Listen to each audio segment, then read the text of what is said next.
All right. Good evening, everybody. Hope you're doing well. It is Stefan Molyneux from Free Domain at freedomain.com/donate if you would like to help out the show.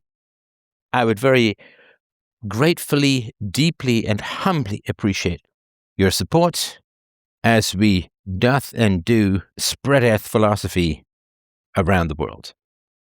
You can also sign up for a free or paid call-in at freedomain.com/call, peacefulparenting.com for your free book, and don't forget to check out the AI for your parenting questions, and freedomain.locals.com to join a great community. I hope you will come on by and check it out.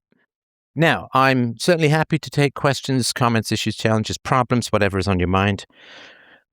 I certainly have a couple of thoughts that I would like to share, but this is the conversing part of the conversation, so if you have things that you wish to talk about, I'm all ears. Otherwise, I remain mostly mouth. So, all right, I guess we'll wait a little bit. I'll talk about what's on my mind, or what's been on my mind, really, for over 55 years. Yes, 55 years. It's a long time to have been alive. Hopefully a lot longer to go. You know what? I'm just going to turn. I have a feeling that I don't like the timeout. I always feel like if there's a timeout on the phone, that things are going to go badly somehow. All right. So I guess let's dive straight in. As you may or may not know, there's no reason why you'd have to know, but as you may or may not know, I was raised in religion. I was raised in Christianity. I was raised in the Anglican Church with some influence from, we were still Anglican in Ireland. I was born in Athlone, a small village, village by definition small, right in the center of Ireland, and I used to go and visit my aunts and occasionally my father when I was a child. They would take me to church. I went to church in boarding school, sometimes twice a week, sang lustily in the church, and believed, fervently, ardently. And I say this with absolutely zero self-praise. It sounds like self-praise. I don't mean it that way. I say this with zero self-praise, that I have in the very constitution of my atoms, in my nature, a no halfway switch. I'm on, I'm off, I'm binary. I'm binary! People have often wondered, based on the accent and boarding school, but yes. If I'm going to do something, and there was a phrase that we used to use in the business world that was quite powerful for me, go big or go home. If you're going to go and do something, do it all the way. Don't do it halfway. Don't do it in bits and pieces. Don't do it in hesitation. If I'm going to go up and ask a girl out, I will go up and ask the girl out. I won't because, hell, she knows what the hell's going on anyway. Who's kidding who, right? Oh, we like to think we're so mysterious. Men in particular, I just want to be her friend. Nope. We all know what's going on. So, Jeff, we'll get to you. I am an all or nothing kind of guy. And when I have tried things in the world, I have always tried things in the world with the intention of being the very best. The very best. When I first met my wife, and she said, "Hey, what are your ambitions?" And I said, "Well, I want to write so well, it's Shakespeare, Dickens, Molyneux." And that was my goal. That was my plan. When I went to theater school, if I couldn't be better than Marlon Brando, I just didn't want to do it, really. When I learned instruments, unless I could get really good at them, I just didn't really want to bother. And of course, there was no way to make a living at philosophy for many decades, of course, of my life. So being a philosopher, I thought maybe I could get into academic philosophy, but the anti-white male DEI stuff was just kind of really cranking up in the 90s when I was in graduate school, and it was pretty clear that there wasn't going to be any room for a blonde, blue-eyed, tidy-whitey like me. So I was kind of screwed that way. Now, let's talk about God, is the title of the show tonight, is my fear of God. Now, as a devout Christian, as a child, honey, you a Christian child, I said, ma'am, I am tonight. As a devotee of Jesus, as a staunch and devout Christian, as a child, and again, I claim no credit for this, it's just my nature. It's a blessing and a curse, doesn't really matter. It is what it is, I am who I am what I am, in the nature that I have. Popeye style. So when I was a kid, the world kind of shimmered before me. You have that thing where you're dreaming, and then you feel yourself waking up, and the dream ripples and parts before you. I have the sort of same experience when a couple of times I've been scuba diving, I've been, of course, skin diving, and even if you just have goggles, you swim down, and then as you're swimming up, you get closer to the surface, you break the surface, and the water runs off your goggles or runs off your mask, and you see the world for what it is. You're no longer underwater. And then you take off your mask, and you see the world, and now you can't see underwater anymore. That feeling you have when you're waking up and the world just breaks before your vision. The dream world breaks before your vision, like breaking glass, and you can see out. Like stained glass, you break it, it falls apart, and you see through the world. So when I was a child, nestled in the bosom of my devotion to the divine, I looked at the world and I felt that the world was breaking apart based on my faith. I felt that the world was breaking apart based on my faith. And the other world, the world of God, the world of heaven, the world of angel dust and soaring over the snarling mouths of bottom-feeding demons, that world of faith and belief in the divine and in miracles and of eternity. And I yearned for that world. I really did. As a kid, I prayed. I wished, I wanted. And I felt that my flesh was rotten, like a small, tiny, burning star in the gaping, ribbed chest of a decaying zombie, that my soul and the eternal essence of who I was trapped in the stinky, sweaty, armpity, groin, itchy, ass-busting, mere mortal frame. And I felt very strongly those commandments, that this is but a fleeting, fading, foul world. It's foul.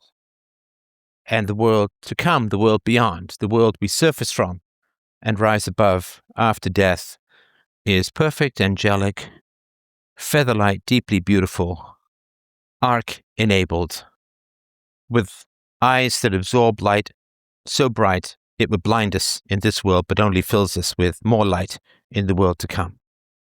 And I yearned for that world. I yearned for that world like if you fell off a boat with goggles on the ocean. You fell into the ocean and you looked down and there were sharks, hungry, shark snaggle toothed, zooming at you. And you would pant and you would grasp and you would grab to get out, to get back on the boat.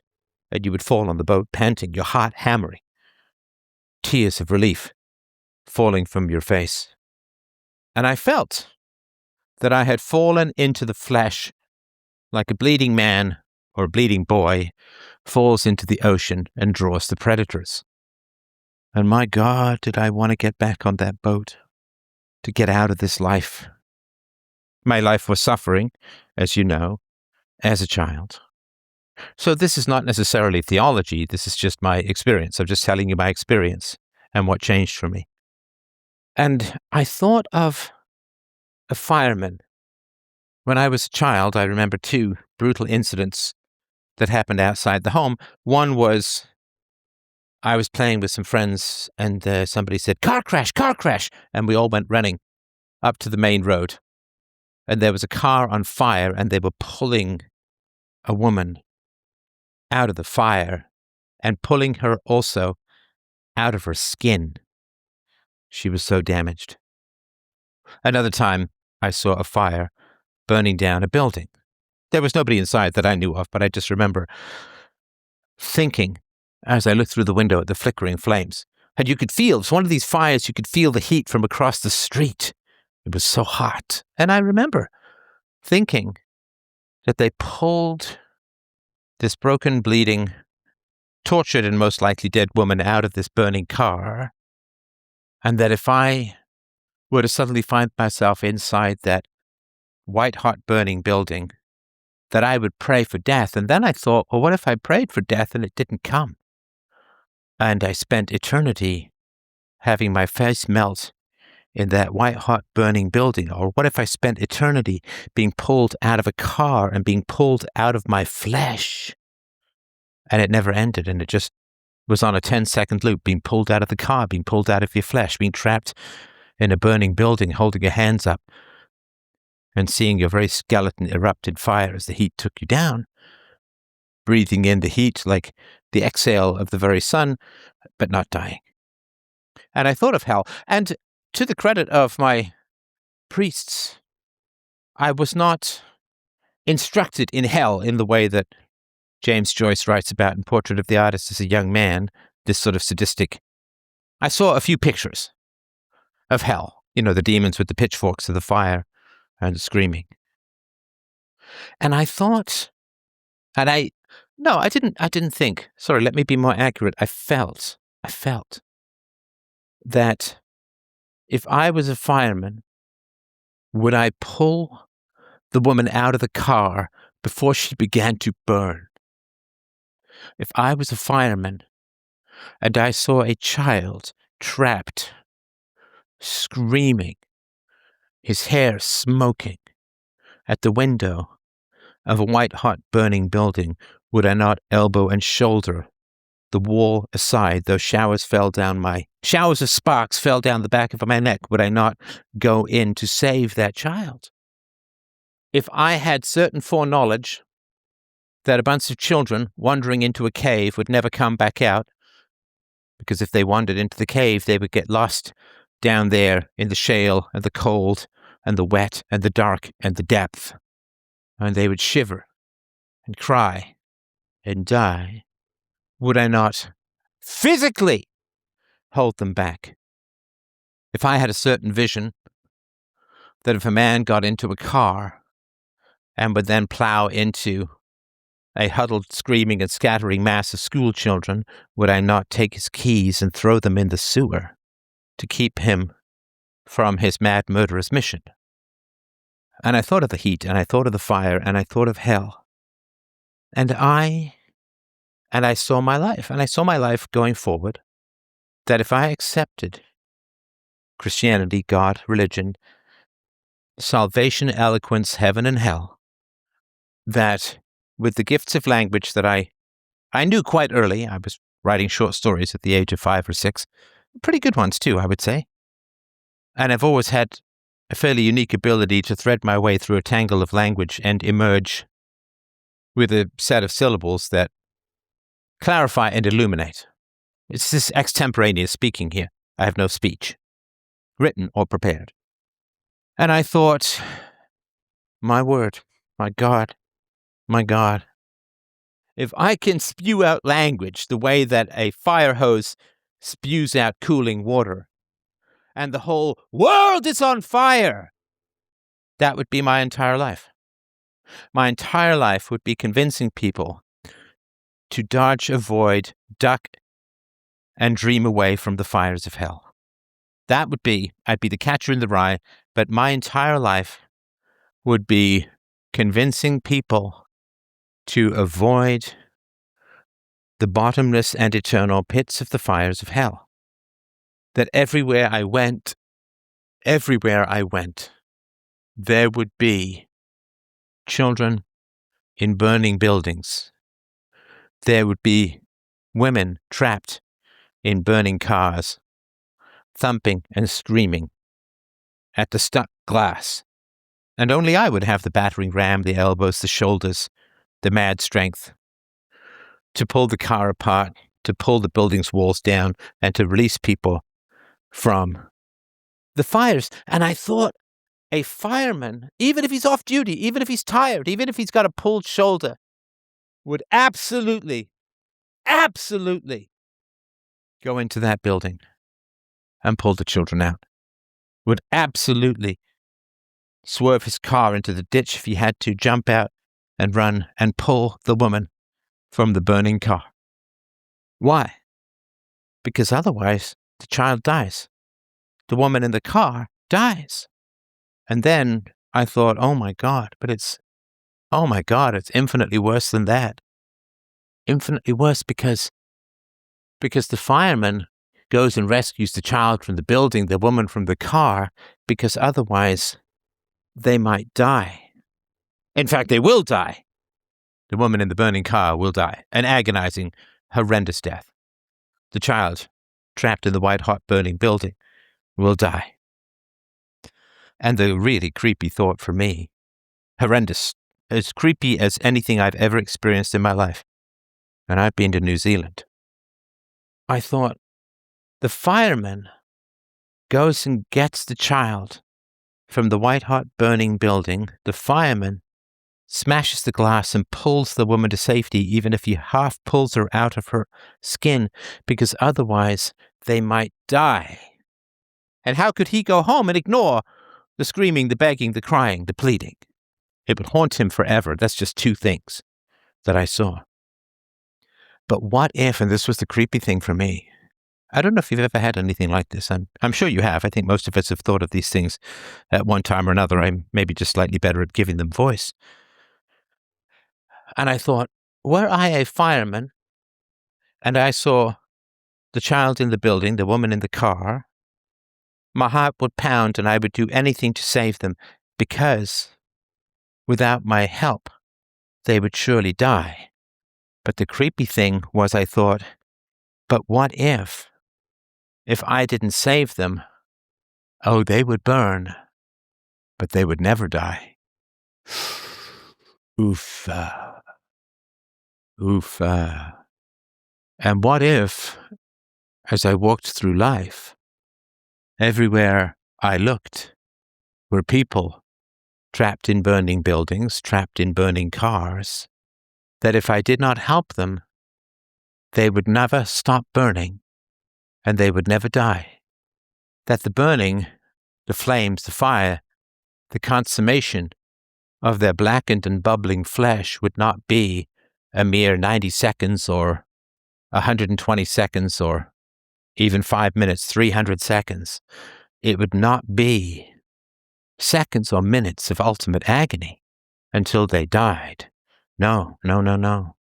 It would be not minutes, not hours, not days, not weeks, not months, not years, not millennia, not decades, not eons, but forever and ever and ever and ever. That everywhere I looked, I would see people walking into burning buildings from which they would never walk out. They would forever burn, and they would never die. And I thought, if this is true, then there's nothing else that I could possibly do with my life. Because what could be more important than eternally saving people from eternal fire? Nothing. Nothing could be more important, because Jesus commands me to love my fellow man, women, children, the aged.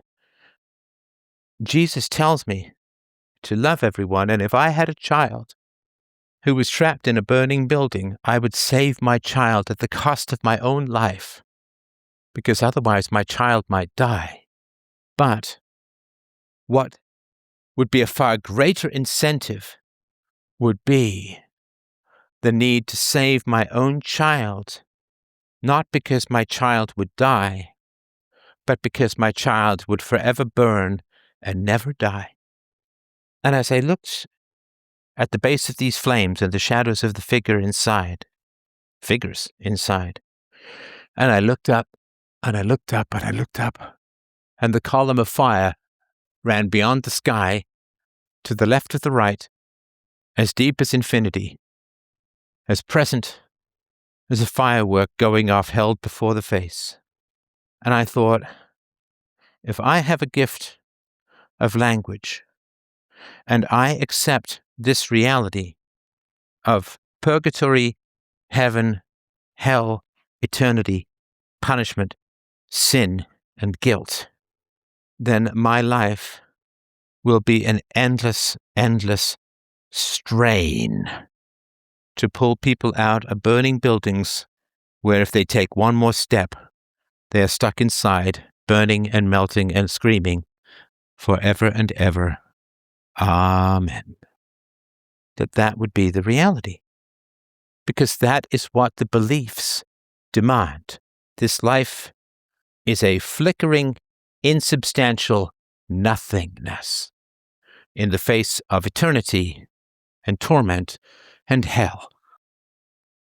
And even if we say, well, you see, it's not hellfire and brimstone. No, come on. Don't be silly. It's not that. It is simply separation from God. That is hell. You're not actively tortured. You are just separated from all that is good. I heard that argument too as a little kid.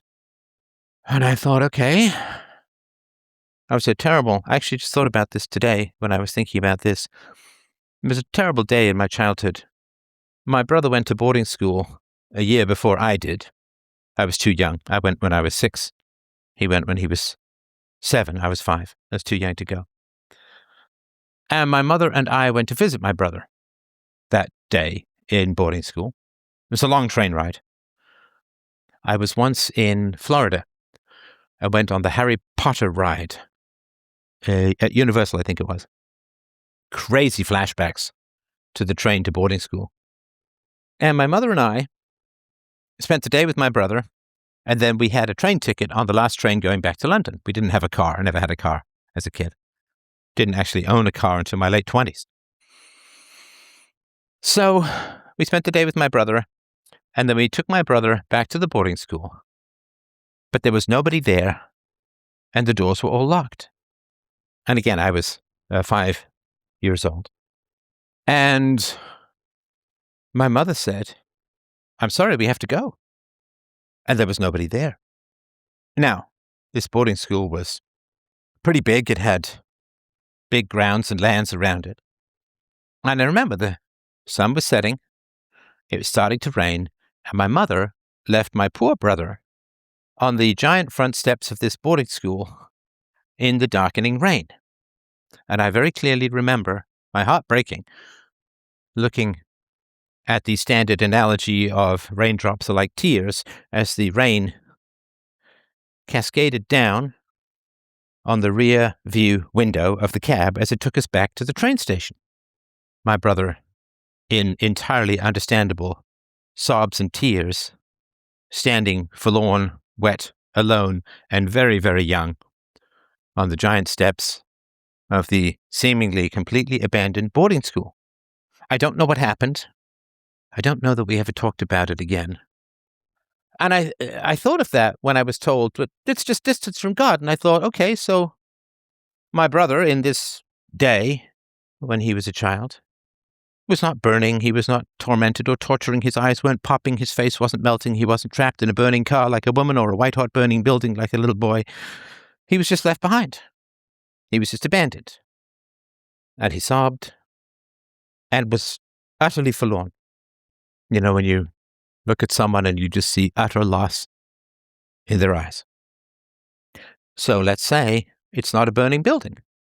Let's say it's just abandoning someone on an empty estate on the giant steps of a giant empty building in the rain and driving off.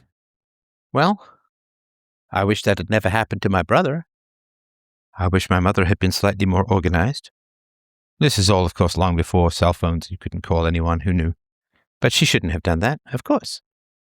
But It's not like we could afford a hotel or to stay, and maybe something had happened. Maybe the school was closed that weekend. I don't know. I never knew. I never knew what happened. We're not overly chatty about things like that in my family. Man, it's been many decades since I could reasonably ask it.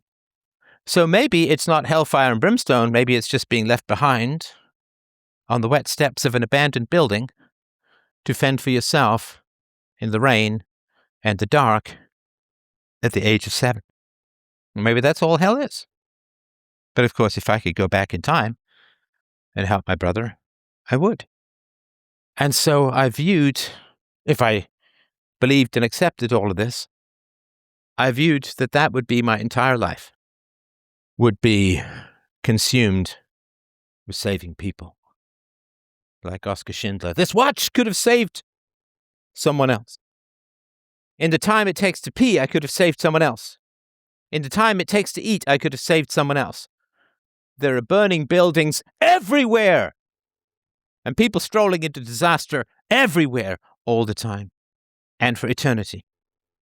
There are people getting into cars who are going to run down innocent little school children by accident or intent or drunkenness, doesn't really matter. And the 10 seconds of impact and pain and bone shattering will be replayed for eternity. They won't even die. Their suffering will never end because their lives and their torment and their sin and their separation from God will never end. Now, I mean, just think of this. I mean, really, really think of this, because this is what it is. I have not changed my opinion in 54 years since I was 5 years old. I'll be 60 all too soon, but this is what it is. When you buy a latte, in the time it takes to buy a latte, you could have saved a soul. How could you do anything else with your life? If you truly believe, and I am so constituted, I do not go halfway.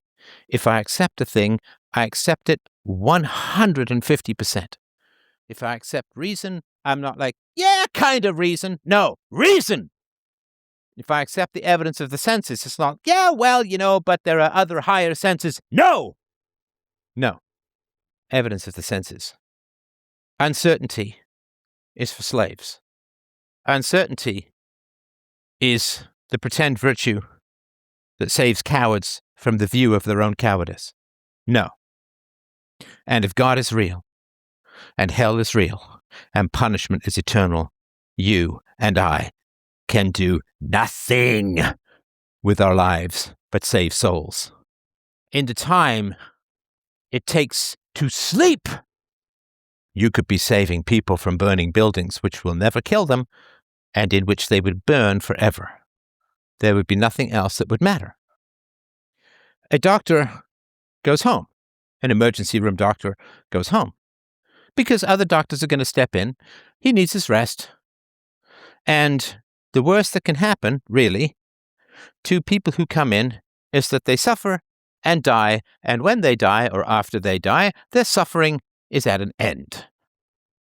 But what if you were the only doctor who could heal, or one of the very few doctors in the world who could heal, and if you took a break from the emergency room, people would come in with grievous injuries and then would die forever and never leave the hospital.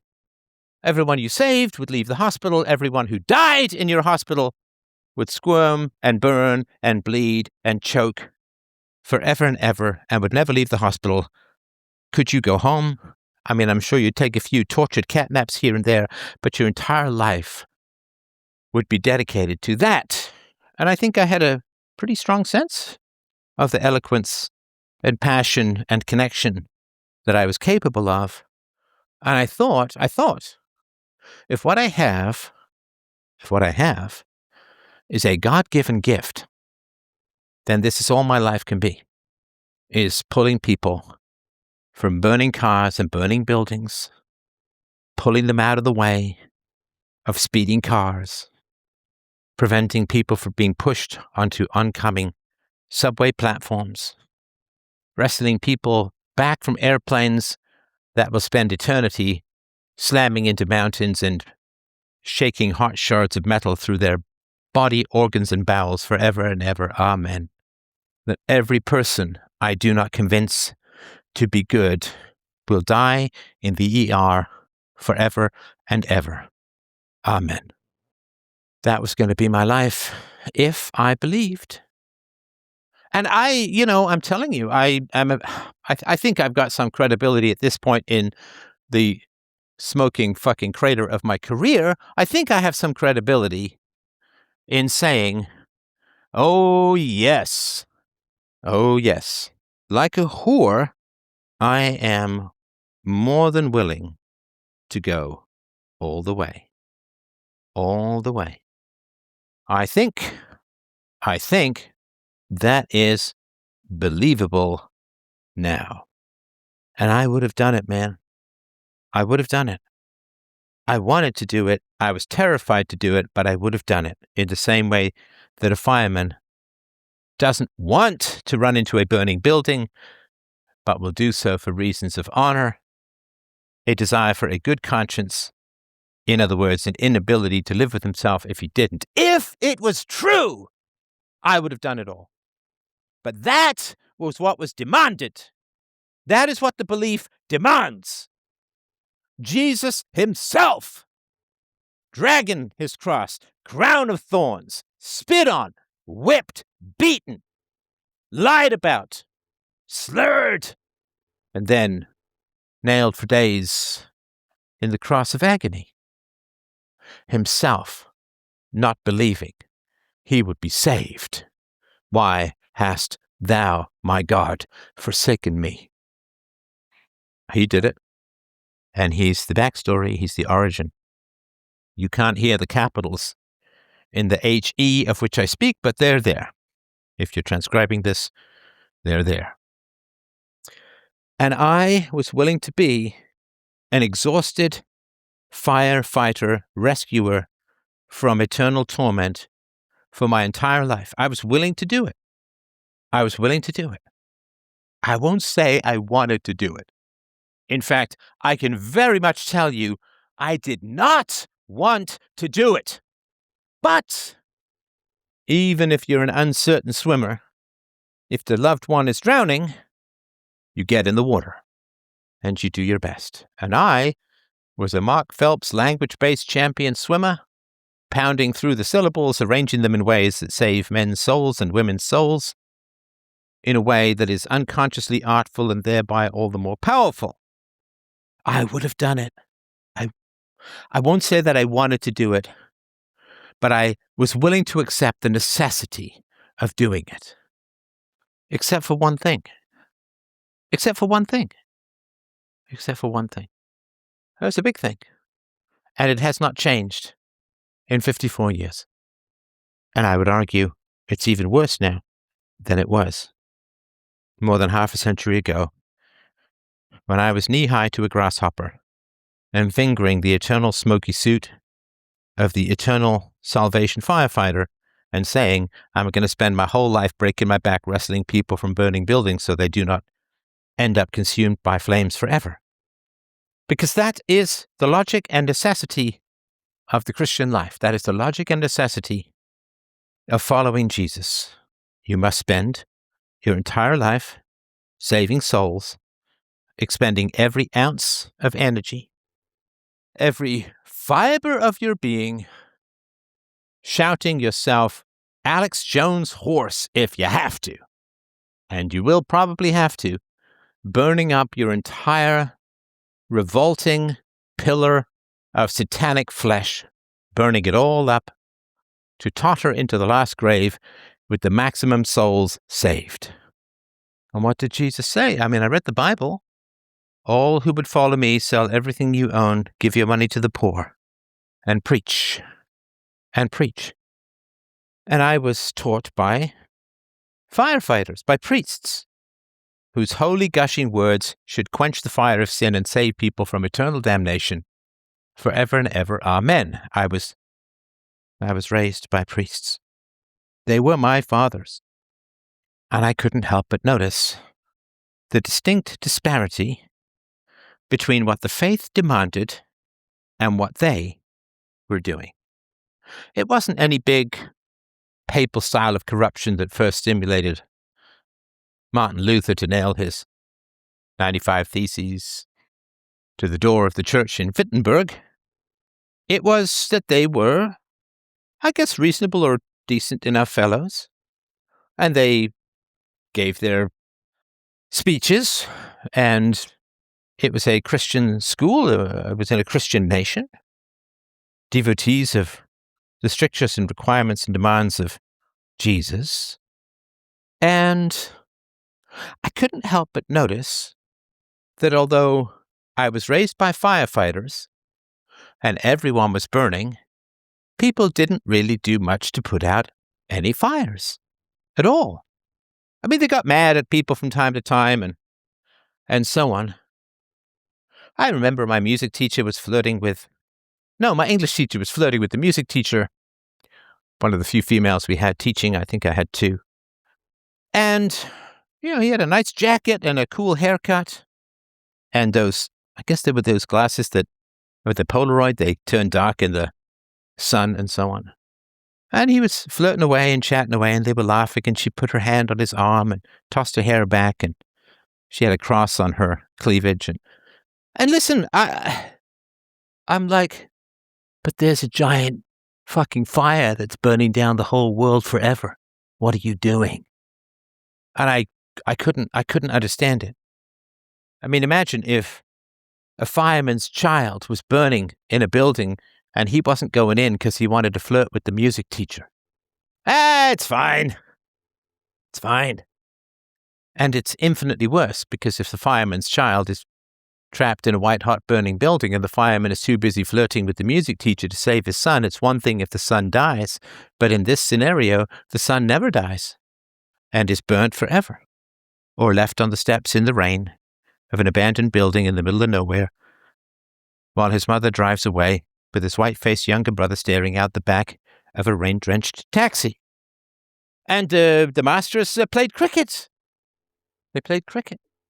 But the world is burning, for God's sakes, people. The world is burning, and souls are sliding off like dead fish over a waterfall. They're sliding off to fall and burn and die and be tortured and tormented by the presence of fire or the absence of God forever and ever. Amen. And you're playing cricket. You're playing cricket. And when it was sunny, the nurse and the nurse's aide would sometimes go up to the roof and try and get some breeze. Ooh, get a little colour. Get a little colour. But they were Christians. They had the crosses. They had the Bibles. They went to church. The world is burning, and you're getting a tan. People are sliding into sin and hell, and you're just trying to get a slightly more attractive colour. Ooh, I can't go out there. I don't have me stockings. Oh, you can't show the bare legs that God gave you, but you need to cover them up with stockings. Again, a firefighter's son is burning in a building. And he says, I can't save my kid. I have the wrong socks on. I've got to go change. I can't save my kid. Look. It's a beautiful break in the clouds. I'm getting some real sunlight here. Come on. I'm pale. I need some color in my cheeks. And one of the masters had a train set. He had a train set. He went out and bought trains, modeled the papier-mâché over the chicken wire, painted the little faces, put the little lights in the trains, put the little lights in the tiny little stations. And all the while, the world is burning, and people are dying to be tortured and tormented forever. And again I thought, hang on. If a fireman's son was burning to death in a shed right outside, and somebody came pounding on the door, hey, your son's burning, get out here now. And he's like, whoa, hang on, I'm just working on this. I'm working on painting the little Ticketmaster's face here. Hang on. Oh, I'll check on him tomorrow. Right? And on X, for the last day or two, I've been posting some fairly basic but interesting questions about religion. Everybody knows how eloquent I am. Everybody knows I've had 1 billion views and downloads. And if I were to convert, or reconvert, go back home, so to speak, it would be a great boon to Christianity. And I assume that they're praying and they're saying, well, Steph is posting these questions because I like to test. I'm an empiricist, right? So I like to test these things. It's important. You don't just want to have assumptions. You have to test them scientifically, rationally, empirically. I've been posting these questions. And I've been fascinated to see the responses because I assume that people are praying for their responses. They are asking what the right thing is to do in the face of these challenging questions. And they're not, you could say that there are answers, but the answers are not definitive. And I've been posting the questions because I want to probe and see, does anybody actually believe what they say they believe? Now, of course, Christianity says, love your enemies, which means if I irritate people, especially if I irritate people, they should show me love, right? And I've had thousands and thousands of replies, almost all uniformly hostile. And again, a man's children are trapped in a white-hot burning building, and his neighbor, say down the block and a half, maybe he doesn't know it's happening, his children are trapped in a white-hot burning building, and people say, call Steph, man. Call Steph. He's a firefighter. He's an expert. He's got the biggest hose. Bigger hose than OnlyFans. Call Steph. And he says, no, Steph pisses me off, man. Do you know he drove past me the other day? I waved at him. Didn't even seem to notice me. Fuck it. My kids can burn. Do you see? Why would you let petty temper or irritation or annoyance overrule you if you genuinely believed in God? I have a big audience. I've had some significant friendliness towards Christianity. I've written an entire book sympathetic to Christianity. It's called The Present. You should get it at freedomain.com/books. It's free. And all I get is pissy, petty, vengeful, irritable snark and bullshit. The logic of Christianity demands that you spend this brief, insignificant flash of rotten-fleshed existence saving people from burning buildings wherein they will not die but would instead melt in agony for eternity. If the buildings are real, and the burning is real, and the eternity is real, you could not do anything else. The parable of the Good Samaritan commands that you help people, and it is a parable, partly, of course, for the salvation of the flesh, but most importantly, for the salvation of the soul. The world is on fire, people will burn for eternity, and everybody plays with their train sets, indulges in their petty snark, plays cricket, flirts with the music teacher, does all other sorts of inconsequential bullshit rather than being the self-proclaimed firefighters who don't even have to rush into burning buildings, right? You don't save people by rushing into burning buildings. How do you save people? Well, we know. You save people by talking them out of burning buildings. You don't even have to go in. You don't have to go in at all. All you have to do is talk them out and say, hey, I know you're terrified, man. Listen, I know you're terrified. I take a deep breath. No, okay, not too deep. Sorry, there's all that smoke and sparks and fire. The door is 3 paces to your left. You can't see it in the smoke. Take 3 paces to your left, turn the handle, step out. I'm right here. You don't have to go into the burning building because you can't. Free will means we can't go into other people's minds. But we can tell them the way out of sin, right? We can tell them that. We can tell them the way out of sin. So my first test of a belief system is not whether it's true, but whether the people who claim to believe it do, in fact, believe it. Sure. I mean, because we have a limited amount of time in this life. And if a fat guy is trying to sell me a diet book, I'm just not going to spend any time evaluating his diet because he's following his diet. And if his diet is making him fat, I'm not going to test anything, right? In the same way that if somebody says to me, I want you to spend your whole life roaming around the world trying to find a square circle, well, I'm not going to do that. You say, well, technically the diet could be good even if the diet guy is fat. It's like, yeah, Yeah, I mean, it's possible. It's possible. But then the person is insane. Because if somebody's trying to sell a diet book, and neither he, nor the editor, nor the publisher, nor the marketer, nor whoever, the people who take the pictures for the cover, if nobody's pointing out that you shouldn't try and sell a diet book if you're morbidly obese, then everybody's insane. And I don't tend to evaluate the claims of crazy people. I mean, there are schizophrenics who say the most wild stuff and scribble all kinds of nonsense on blackboards, and nobody sits there and tries to figure it out. They're not John Nash, for God's sakes. And I felt extremely bewildered. And I will get to callers, and I appreciate your patience. I felt extremely bewildered, disoriented, dizzy, in fact. How is it possible that everyone says the world is on fire for all time? All we are is firemen, and spends almost no time talking people out of burning buildings. Don't even have to go in. Don't have to get burnt yourself, don't have to. But how is it possible that this could be the case? How is it possible everyone says the world is on fire, we are all firemen, we don't have to put ourselves in danger, and they spend almost no time saving people from the burning buildings they say is the most essential task in the known universe? And that's why I was afraid to be a Christian, because the demands upon my life would have been so overwhelming that it would have ruined my life.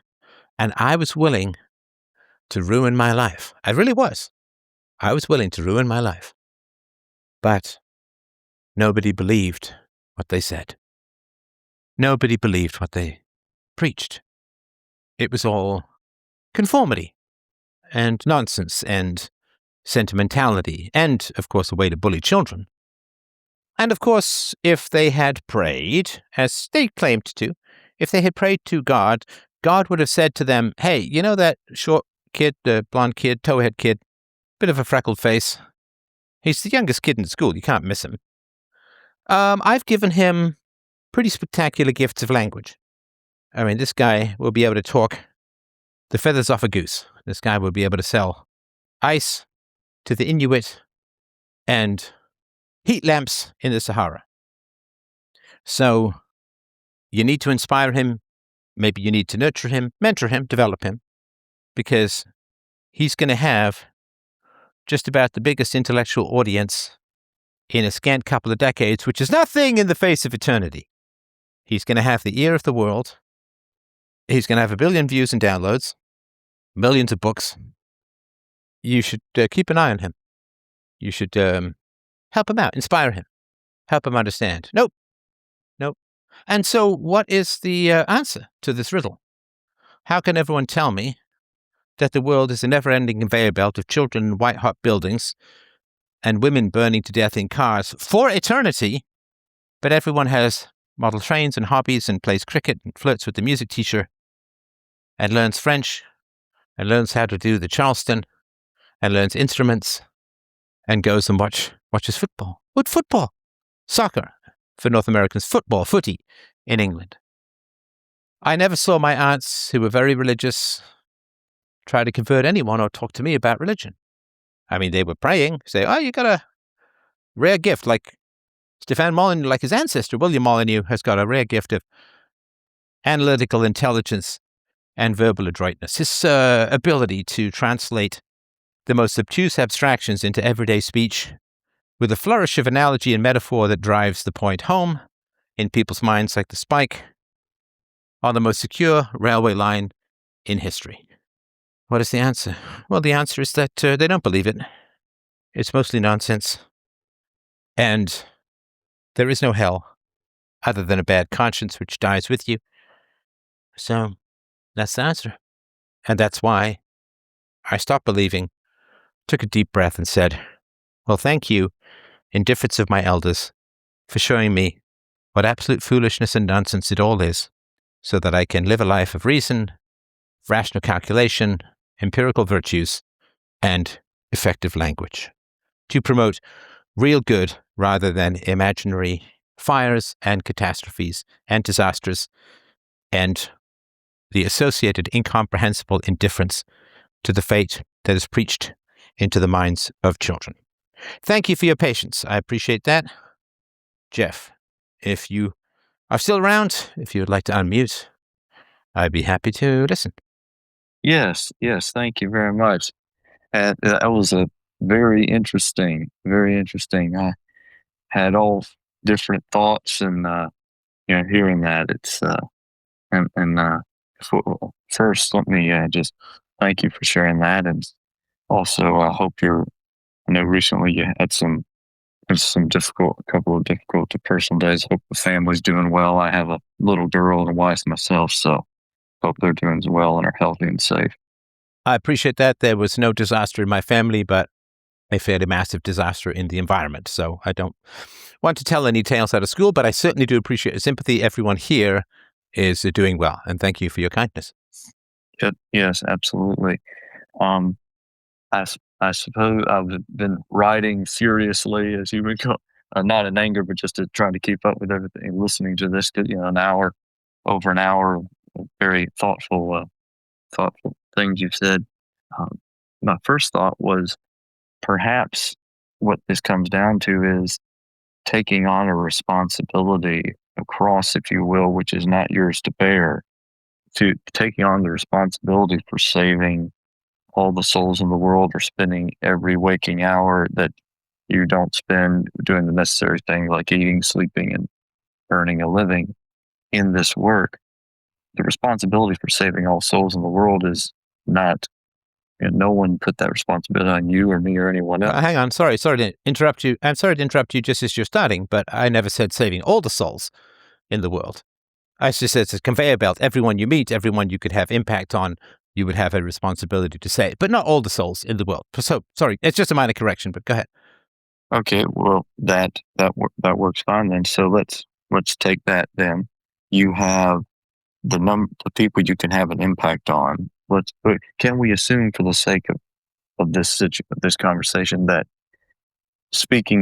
preaching to random strangers is probably a less effective means of winning souls? I don't know. Some people do it. Yeah.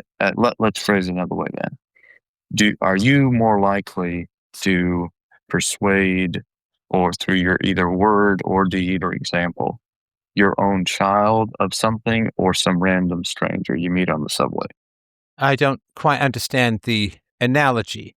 I mean, if I was an emergency room, hang on. Just explain. You're very intelligent. The closer your relationship with someone, the more you invest into their life, the more likely they are to listen to you, generally speaking. We agree on that. Absolutely not. Are you saying that teenagers are very keen to listen to and obey their parents? In fact, doctors are forbidden from treating their own family members in most circumstances.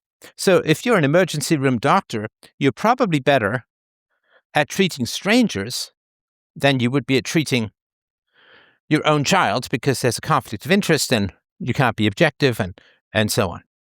But you don't think that in the area of metaphysics, religion, the great questions of who are we, where are we going after we die, etc., you don't think that your daughter would be more likely to listen to you than to some, a stranger? She's listening, reading their thoughts online. Well, you're missing, and I'm sorry, because I know it's a complicated topic, so I say this with great kindness and appreciation for what you're talking about, but I wouldn't have a daughter, because having a daughter would interfere with my ability to save souls. But because if you had someone like me, like say you were God and you had someone with my verbal skills, would you say, well, in order to save the maximum number of souls, you should have a child or children or get married or anything like that? No, because that would all interfere with saving the maximum number of souls, given the amazing technology that's available. I wouldn't have a daughter. Why do you suppose that and I know that what you've said has occurred to many young men in the church through the years, in their young years. Why do you suppose that they eventually came to accept the fact that they could not spend every waking hour doing something, nor were they commanded to do it, and that they had to trust that the limited amount of time they could do any good work was compensated for by the fact that ultimately they plant the seed, but God was in charge of bringing the harvest. I'm not sure what that analogy means. God is not in charge of bringing the harvest. Because if God was in charge of bringing the harvest, then God would speak to people individually, and you wouldn't need preachers or philosophers or theologians or anyone, because God would just go speak to people individually. But you are not but your words are not they're the tools God uses, but whether or not on any given day someone listens to you and says, "Oh, I'm going to believe," is not because of your eloquence. It's because a dead heart is made alive. You talk about reading the Bible over and over. You see it said that he makes a dead heart alive. He gives the power of belief to those who he wills. It's not because you have harangued someone into heaven through an emotional experience. Well, I feel it's disrespectful to say that I'm talking about haranguing people. I don't harangue people. That's a negative and aggressive term. Spend an hour talking about burning building and using very serious language. So I forgive me if I misspoke or I did not mean to. But you have been using very strong, very very vivid imagery. So and if you were, and you have talked about throwing guys' keys in the sewer in order to save him from doing something terrible or to himself or to others. So it would be justified to to use every verbal tool at your command to save someone from burning in eternity. We've seen that happen before. It was called Charles Grandison Finney and the Second Great Awakening. You'd have these tent revivals where people would be stirred to enormous emotional energy and come forward. Oh, come forward, brother, confess, to cast off your sins. And people would do that. And then within about a year's time, less than a year, most of them had slid back to their old ways. And it didn't take very well. When you get emotionally overwrought, you're as likely as not to continue in that after the initial euphoria has passed. So it's not just a matter of you persuading someone. It's a matter of their heart being changed by a force strong in you. Again, if you're taking the whole Bible, you read the whole Bible, if you're assuming that it's true.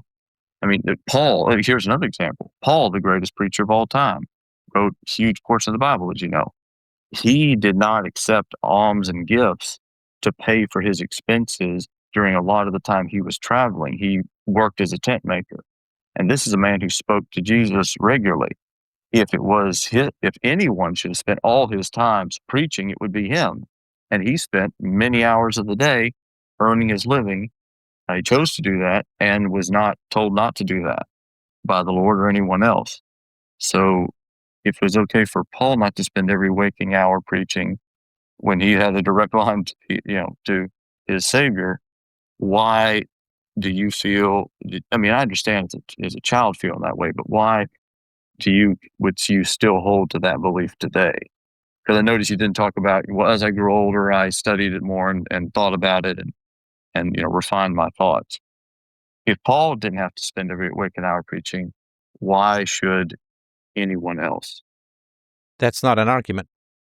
Yeah, I mean, Paul could have been as much at fault. I mean, it's like saying, well, there's a fire chief who was walking past a building and he chose not to save someone, so why should you save someone? Paul wrote third to half of the New Testament? Well, no, hang on. Technically, Paul did not write anything. Paul was dictated to by God. There's a bit of there's a bit of a debate about that. I won't bore you with the differences there. There's one school of thought that like Muhammad claimed to have basically to transcribe everything given to him by Allah word for word, but that is not the traditional understanding of how a good bit of the Bible was written. It was written under divine inspiration, but it wasn't in some cases. In some cases, it is directly word for word, but in other cases, it's writing under divine inspiration, but not God talking in your ear with every single word. But but be that as it may, I think, in fairness, you would say that. Well, let me ask you: Do you think that it was wrong for Paul to spend some of his time working to doing his? Well, no, I'll scratch all that. All of us cannot be preaching constantly in any given moment. I mean, even you have to stop, you have to eat, you have to do some basic chores, you have to sleep. Obviously, you have to sustain yourself, whether it's through, the household income, whoever the primary breadwinner is. But if one person is providing the living and the other person is preaching, then not everyone can do it at the same time. You're basically splitting chores. One person doing all the work, the other person doing all the preaching. But you realistically, there's only about 20, 30 hours a week after all the other time is taken out that you can spend doing this. So that's about 2 to 4 hours a day, depending on the day, sometimes 5 or 6. So would you say that if someone is spending 20 hours a day, 20 hours a day, a week, 20 hours a week, sharing the word, doing something, that is the equivalent of doing it full time? Well, our life is very brief in the face of eternity. So it's sort of similar to a double shift for a doctor. Let's say a doctor working in New York City on 9/11. Now, when the bodies are coming in, and some will live and some will die, and you do your tripartite triage and so on, if a doctor were, let's say he had to do 12, 14, 16 hours, which doctors did, of course, during that time, would you say that he should put maximum effort into healing people coming in from the Twin Towers, the rubble of the Twin Towers in Building 7 and so on? Should he put maximum effort in, or should he say, no, I really want to go and work on my tennis serve. I want to go and pick up some additional boxcars from my model train set. I want to flirt with a nurse. If somebody had to work a double shift, a doctor, and people were going to die if he didn't focus, what would you think of somebody who took time away from saving lives for the sake of inconsequential hobbies? That's a very interesting point. As you know, of course, they don't let doctors work for more than a certain amount of time without taking some time off, some R&R, some sleeping. They won't the shift. Okay, bro. So I'm sorry to interrupt, but look, the analogies I gave and the history that I gave was all pretty clear. So you were listening. What examples did I give? Did I say, well, somebody went to the dentist rather than save souls because they had a toothache? No. Did I say somebody slept rather than saving souls? No. What were the examples that I gave? People spending time doing trivial pursuits or such as that. Yeah. Playing a sport that was not any kind of profession or anything like that. Flirting, playing around with model trains, unimportant things. So when you say, well, you got to sleep, it's a straw man. It's not what I was talking about.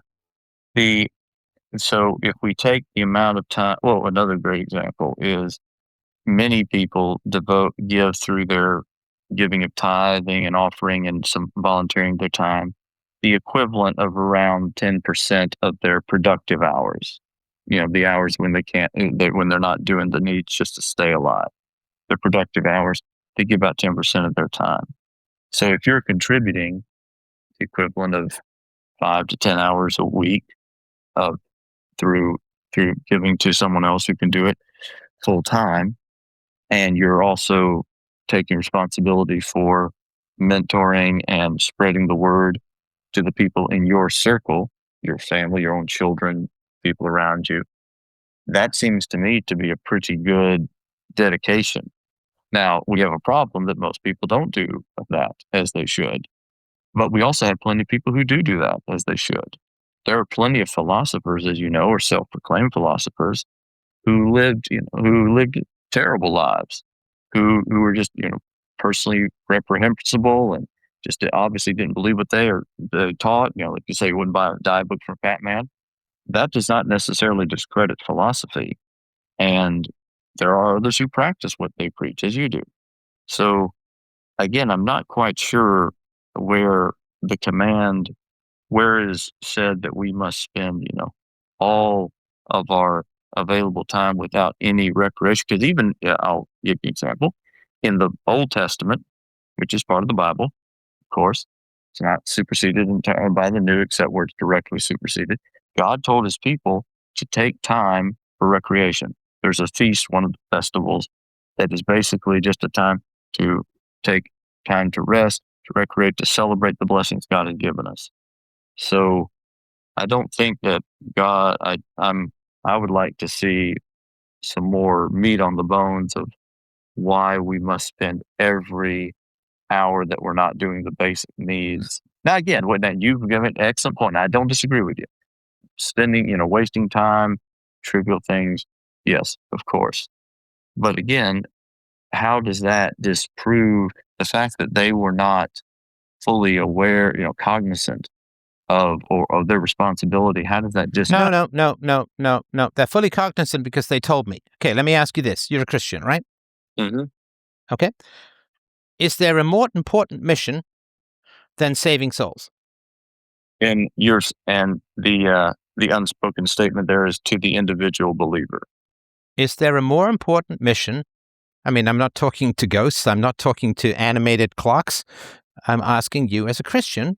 I'm not trying to trap you. I mean, honestly, if you can help me out of this maze, I'd be thrilled. Is there a more important mission than saving souls? No. So that should be your highest priority. And again, that doesn't mean you can't sleep. It doesn't mean you can't go to the washroom. It doesn't mean whatever, right? Maybe you have a feast. But the most important mission for all Christians is saving souls. In the same way, a firefighter walking past burning buildings should go in. And as I pointed out, he doesn't even have to go in. He just has to talk people out of the burning buildings. The most important mission for Christians is saving souls. And you've been around Christianity a while, I'm sure. What percentage of Christians make that, because that's what Jesus did, right? Jesus didn't have a wife. He didn't play sports. He didn't have really hobbies. He, obviously preached as much as humanly possible. That's the ideal, right? What would Jesus do? Be like Jesus. Well, actually, How many? Sorry, hang on. No, just ask a question. He was 30 years old. He turned 13. He spent 17 years after that before he started preaching.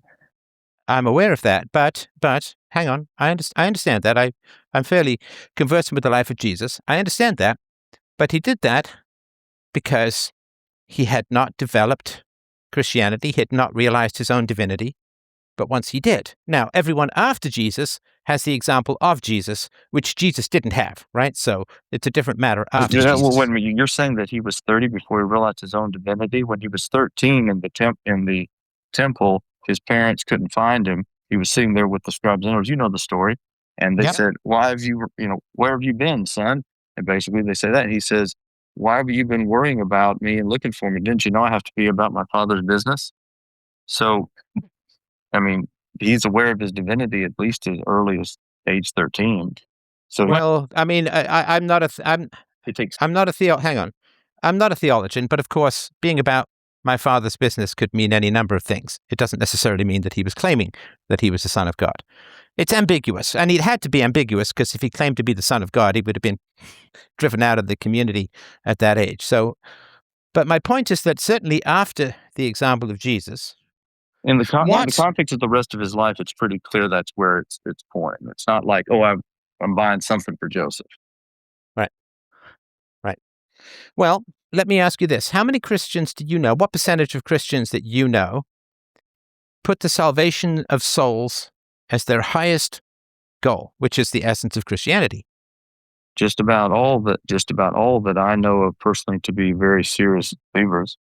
Well, that's by definition, right? But what percentage of because you're saying, well, the people who take it seriously. Okay, but that's my whole point. What percentage of the Christians that you know as a whole put the salvations of souls as their central principle and guiding light? In other words, everything around their life is shaped around the saving of souls. You say, well, the serious ones, let's answer the question. Well, the I don't think it's an unfair distinction any more than someone who has listened to one Molyneux broadcast is very different than someone who has read multiple books of yours, listened to hundreds or thousands of hours. There, a passing interest or a very shallow interest in philosophy is very different from someone who's practicing it regularly and trying to apply it. So among those who are actually trying to apply the teaching, who are actually taking it seriously, I would say the number is well in excess of 50% and probably between 80 and 90 based on my own. Okay, so of the people who were raised Christian and who profess to be Christians, what percentage put the savings of souls as their central, all overriding principle? Of all the people you know who are Christians or who claim to be Christians, what percentage of them put the salvations of souls as their central guiding principle? Basically,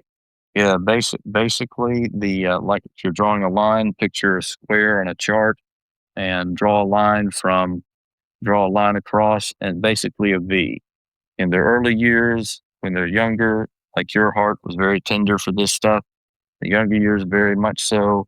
As they get into those teen years, drops down considerably in many cases.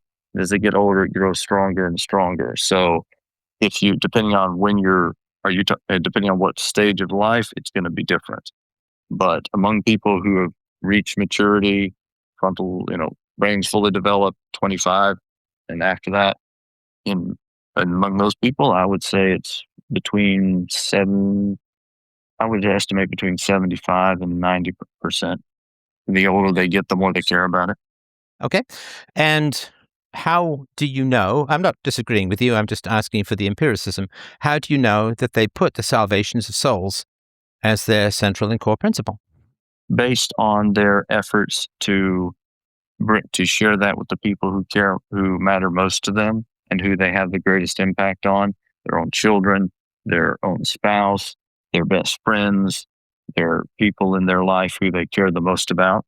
Because just as not only do we have most influence among those people who we care most about and who we have shown the most, solicitation for, been the most solicitous of their welfare, we tend to have more influence of those people.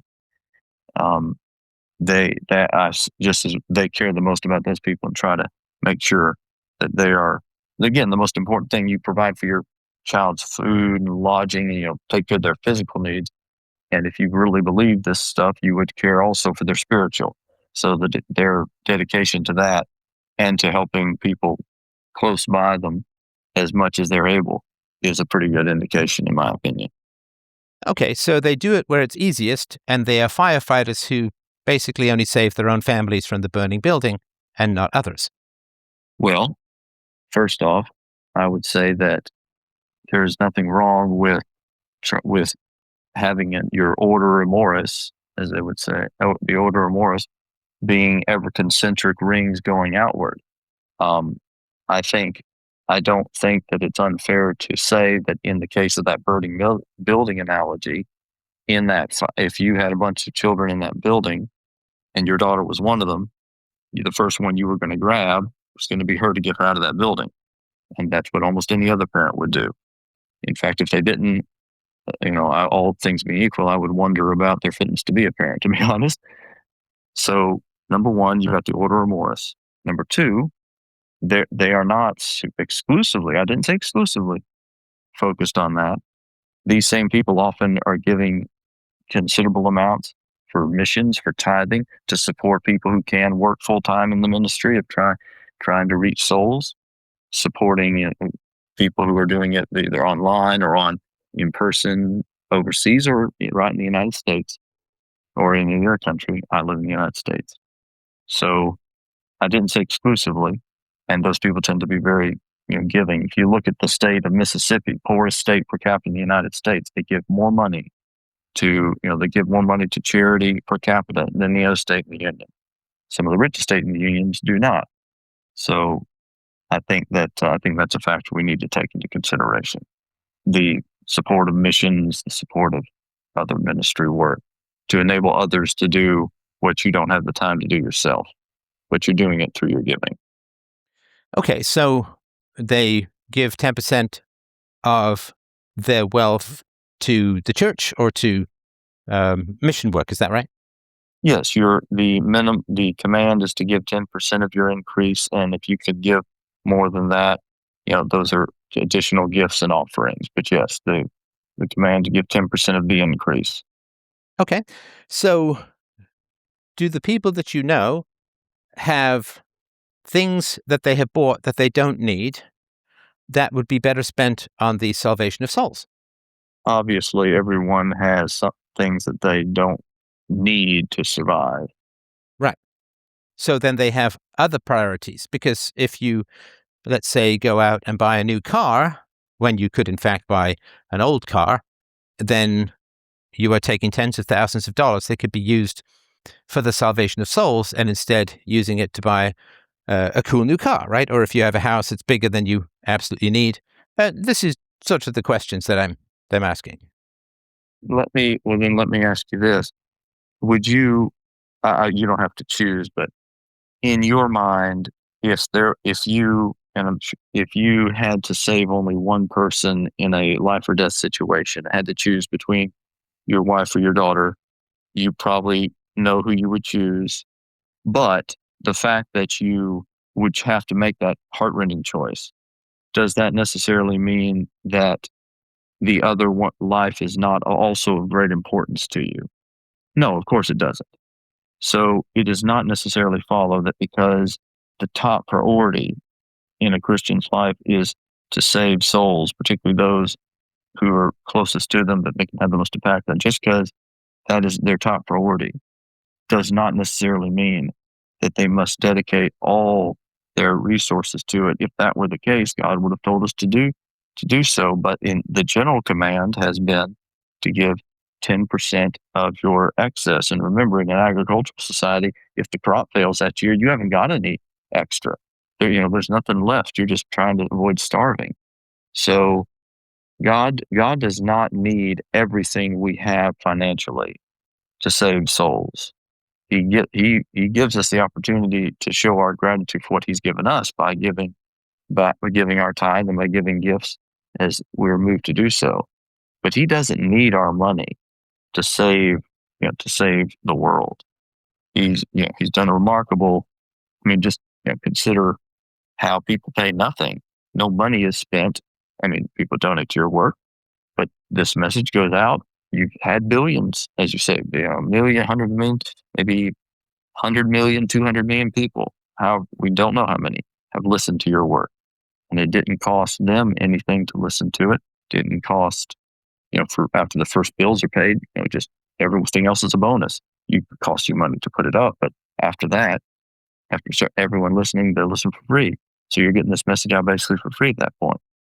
It didn't require people continuously giving money for your message to continue to spread. So again, I would just say, humbly submit that the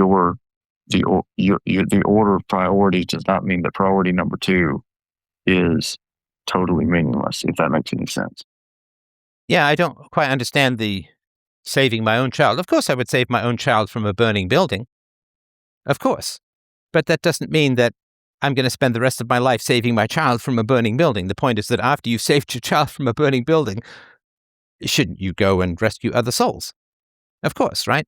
So you can't just spend your whole life pulling your child from a burning building, so you should go to others. Now, of course, as you know, Jesus is fairly strong on sell your possessions and give to the poor and follow Jesus, right? Luke 12:33, sell your possessions and give to the needy. And if you would be perfect, go sell what you possess and give to the poor, and you will have treasure in heaven, and come follow me. So therefore, any one of you who does not renounce all that he has cannot be my disciple. This comes right after the famous passage in Luke 14:26, to hate your family. The point is total allegiance to Jesus. Your possessions, family, and even life itself must not rival him. Yes, in anything that you would put of a higher priority, anything that you would not be prepared to give up if necessary, is above, for the sake of Christ. That is your God that you're not prepared to give up.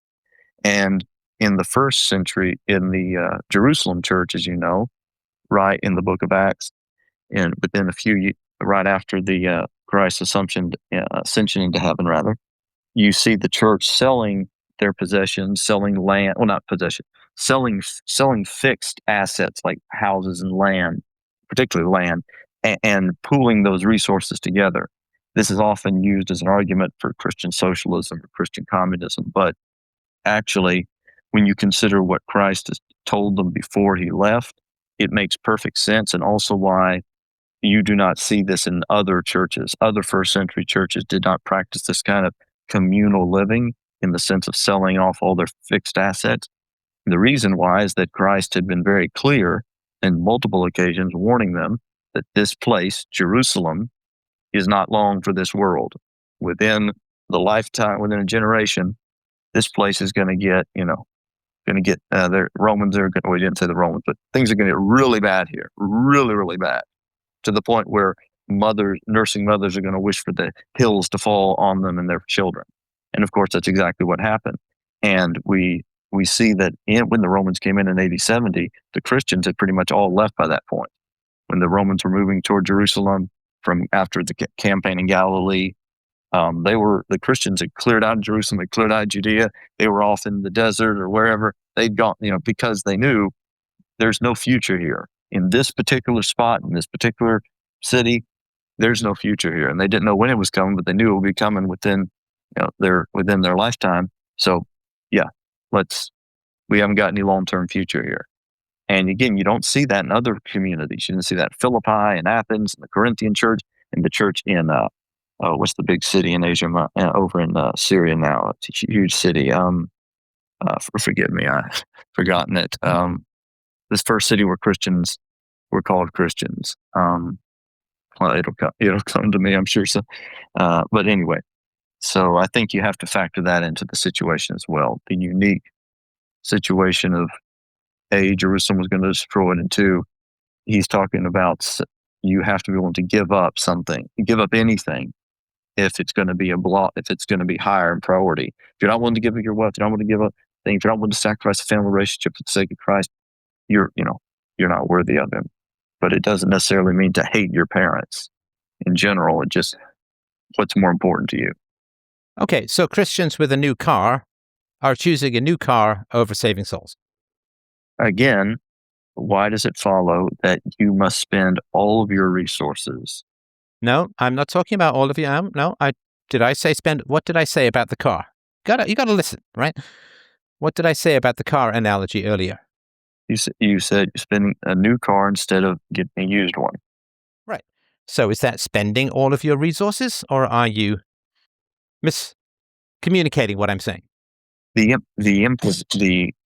would say the clear implication of what you're saying is to spend anything more than the minimum necessary to life, to practical daily living, to spend extra, to spend in excess unnecessarily is a wrong use of those resources if you believe the most important thing is to save souls and that money could be spent saving souls, correct? Right. But then you said, so all of your resources, and I didn't say that. You would keep some resources for the used car.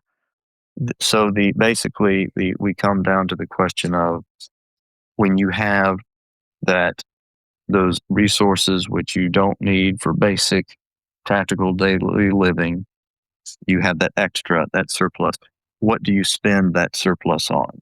What's the best use of that surplus? If you look at, and you're right about priorities, and if you would consider the fact, Stefan, that out of, let's say, realistically, for most people who struggle with the daily needs of life, world economy is pretty tough right now. Throughout most of history, life's been pretty tough. There's a much extra. So if you take out that take that 10% tithe as sort of part of your extra income that you don't need just to survive, and then on top of that, realistically, there's probably only about 5-10% of your income left over, of what you have. So for most people who are giving, what they're commanded to, they're giving half, maybe more throughout history, certainly, and even today. What percentage of most people's income is surplus income. Realistically, probably about 10%, maybe less. And if they manage to give 10% tithe, and then they've got a little extra, let's say 5% after giving 10%, they've already given out of 15% of their extra money. They have $85 tax, living, etc. You got $15 left. They gave 10 to the Lord's work. They got 5 left over. So they've already given 2/3 of the money they don't need just to keep things going to the Lord's work. I'd say that's pretty daggum dedicated. I mean, it seems like you just don't want to address the issue that I gave, and you're just talking about the things that you want to talk about, which is fine. Yeah, it seems like you don't particularly want to address the questions that I'm raising because you're not dealing with the specific issues that I'm raising, but talking rather in generalities. Right? So I was talking about. No, you asked me, what about the wasteful amount of, the extra money that could be spent the work, and I'm just giving you a actual example. As you know, you could ask ChatGPT or Grok. Most people's disposable income is a very small percentage. No, you're begging the question, bro. You're begging the question. You say, well, they've got to spend their money on a new car, and therefore that's a certain amount of money. It's like they don't have to spend their money on a new car. They could get a used car, and then their actual requirements for spending would go down. And you're saying people don't have a lot of disposable income. Well, you have more. Listen, I've been rich, I've been poor. You have a lot more disposable income if you buy a used car than if you buy a new car. Can you agree with that? Yes, and I did not say you have to buy a used car. I'll cite you 5% extra income. Let's just say the people buying things they shouldn't or can't afford. Now, instead of 10% extra income, they got 15% extra income. That instead they have $15 out of every 100 they make is relatively discretionary spending, and the other 85 go for taxes and all the things they have to do to keep body and soul together. They got $15 left over. If they give $7, $8, $10 of that 15 to the work of the church, and volunteering extra time is equivalent of $1 or $2 extra. So if they're spending 10, 12 out of 15 extra dollars to the work of saving souls, they got 15. They're spending 10 or 12. That's 67 to 80% of the discretionary time, resources. I think we would both agree that anyone who spends 80% of their discretionary time or resources, approximately 80%, in any kind of effort is pretty dedicated to that effort, whether it's a hobby, a philosophy, whatever. It's pretty strong dedication. Yeah, I'm not really sure what to say because you're just taking people spending as a fixed thing. People could live on far less than they do. I mean, we know that because historically in the past they did, right? But yes, and their discretionary spending was not extraordinarily higher either because they didn't produce as much. They weren't as efficient. They didn't have modern tools. Farmers lived on less, it's true, but they also had way less discretionary spending. In fact, they have less back then than they do today. So, I'm not sure if that's necessarily the best comparison. People have lived on much less today than they do today. They do in very poor countries, absolutely. But it's not as though they have a ton of discretionary income as well. Okay, so people could live on far less than they live on today. So when you say they don't have much money left over after what they spend, they're spending too much relative to the mission of saving souls. In the Philippines or India, where income is much less, they do live on, the cost of living is much lower, of course, but they also don't have tons of extra income. In Canada and Britain, in Germany and France and the United States and many other first world countries, the cost of living is much more expensive. It's less expensive in rural areas, more expensive in the cities, of course. But I think we can beleaguer ourselves to death and what's the minimum amount, whatever. But in general, again, we can't. We have to try to make this a little universally applicable as best we can. And throughout history, most people have not had a great deal of disposable time or money after keeping body and soul together. I think we can definitely agree on that. And so that time left over, what percentage of that time and resources are they spending to the vital work if they believe in Christ, that's saving souls. And for most people, that is effectively a majority of that time. If you're giving of your 10% and you only have 10 or 15, 20% disposable income, you're spending more than half, maybe 2/3, maybe 3/4 or more on that work. Would you? Okay, sorry, we're just going round and round in circles because you're not listening. Yeah, we're absolutely going round and round in circles. You're not listening because I don't think you can even phrase what it is that I'm trying to say because you just keep saying the same thing over and over again. So it's kind of boring. Do you what you said? Well, if you understood what I was saying, you would address it. I did. You're saying it is wrong to spend. You're saying that if saving souls is most important, why are you wasting money on a new car instead of just a used car and taking that extra money you could have spent and giving it to the Lord's work? And I agree with you, and I would contend to you. Oh, fantastic! So you agree with me? I agree with you that. Okay, well then why are we going on to India and other places if you agree with me? I mean, I don't know why didn't you just say I agree with you? Because that would actually be honest, right? Because I do not believe that it is wrong. And again, I would challenge you to find this find scripture where a person who spends half, 2/3 or more of their disposable time and income in support. No, I'm not doing this again. No, I'm sorry.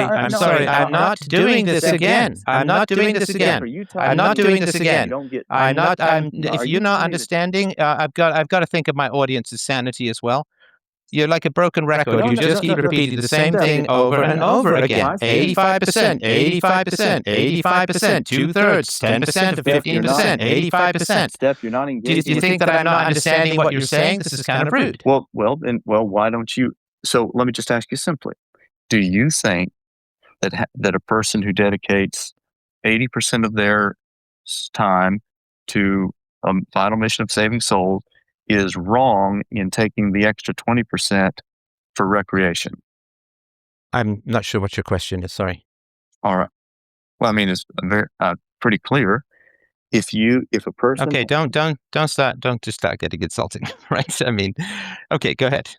I mean, it's not clear to me, and I'm a pretty smart guy, so don't automatically assume that the fault is with me. All right. Do you think that a person who spends 80% of the time that they have helping others, in the service of saving souls, do you think that it is unreasonable of them to take 20% of their time for, R&R, rest, or, relaxation? Sure. Is that unreasonable? Is that okay? Would you say that that's a reasonable thing to do? I'm fine with that. Yeah. All right. So then we can have that as kind of our baseline. So by that measurement, a substantial number of Christians are doing what you're saying they should be doing. Maybe it's 20%, 30, 40, 50%. Just people who claim to be Christians. Yeah, there's plenty of people who claim to be Christian. Plenty of people who claim to be reasonable and believe in reason. But as you know, most people don't. But among those who are doing anything that remotely resembles consistently walking the teachings, it's a fairly high percentage, and it can definitely be higher. But I think we can say that it's a fairly large amount, probably a majority or close to it. So I don't think we necessarily have to.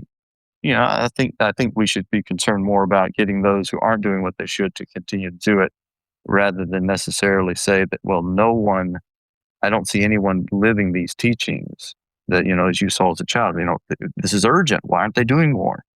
Well, perhaps plenty of them were doing more. They were just doing it in a way that wasn't obvious.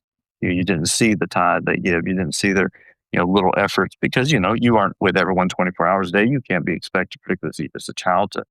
Okay, you can. Come on, man. You don't have to say stuff like you aren't with everyone 24 hours a day, because that's insulting to my argument, as if I would have that as a requirement for any argument that I was making. That's just annoying. Well, we've established. So my basic point, no, I got to talk now, right? So my basic point is that I should have seen it as a child. Because I was put into the 24/7 hands of a Christian organization. I should have seen it as a child. Do you think that's reasonable? You said we should focus on children. I was their child. I was in boarding school. Do you think that I should have seen it as a child? Do you think any of my friends saw it as a child?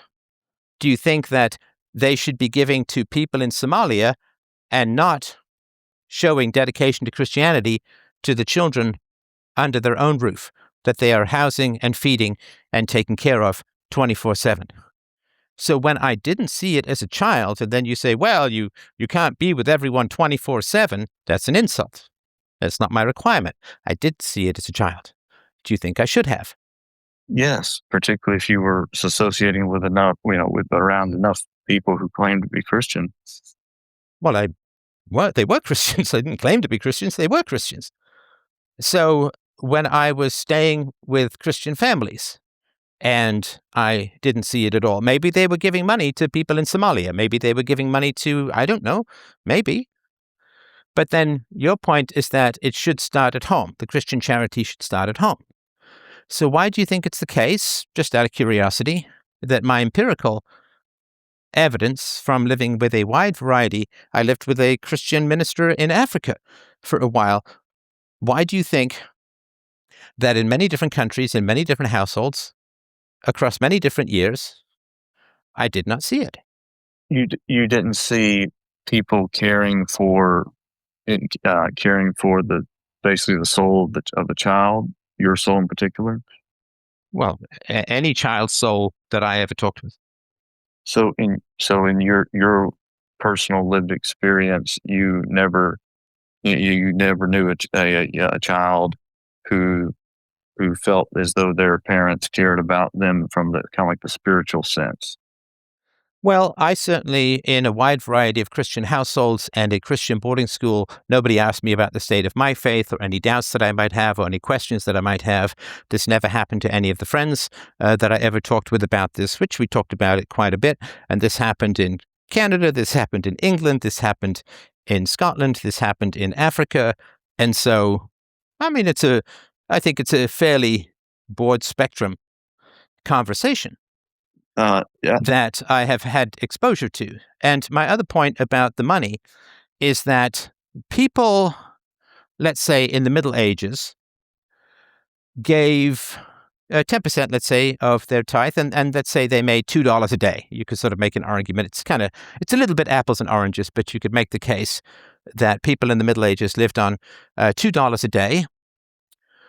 And now people live on $500 a day or $100 a day or $200 a day. So they have, 50 to 100 times more income. And what's happened is they've scaled up their spending to heights that Jesus, I mean, obviously he's omniscient, so he could have imagined it, but the average person in the Middle Ages or in the ancient world could not fathom the amount of wealth that we have. And people have simply scaled up their spending. I'm sure you've known people over the course of your life, they come into money and they just start spending more.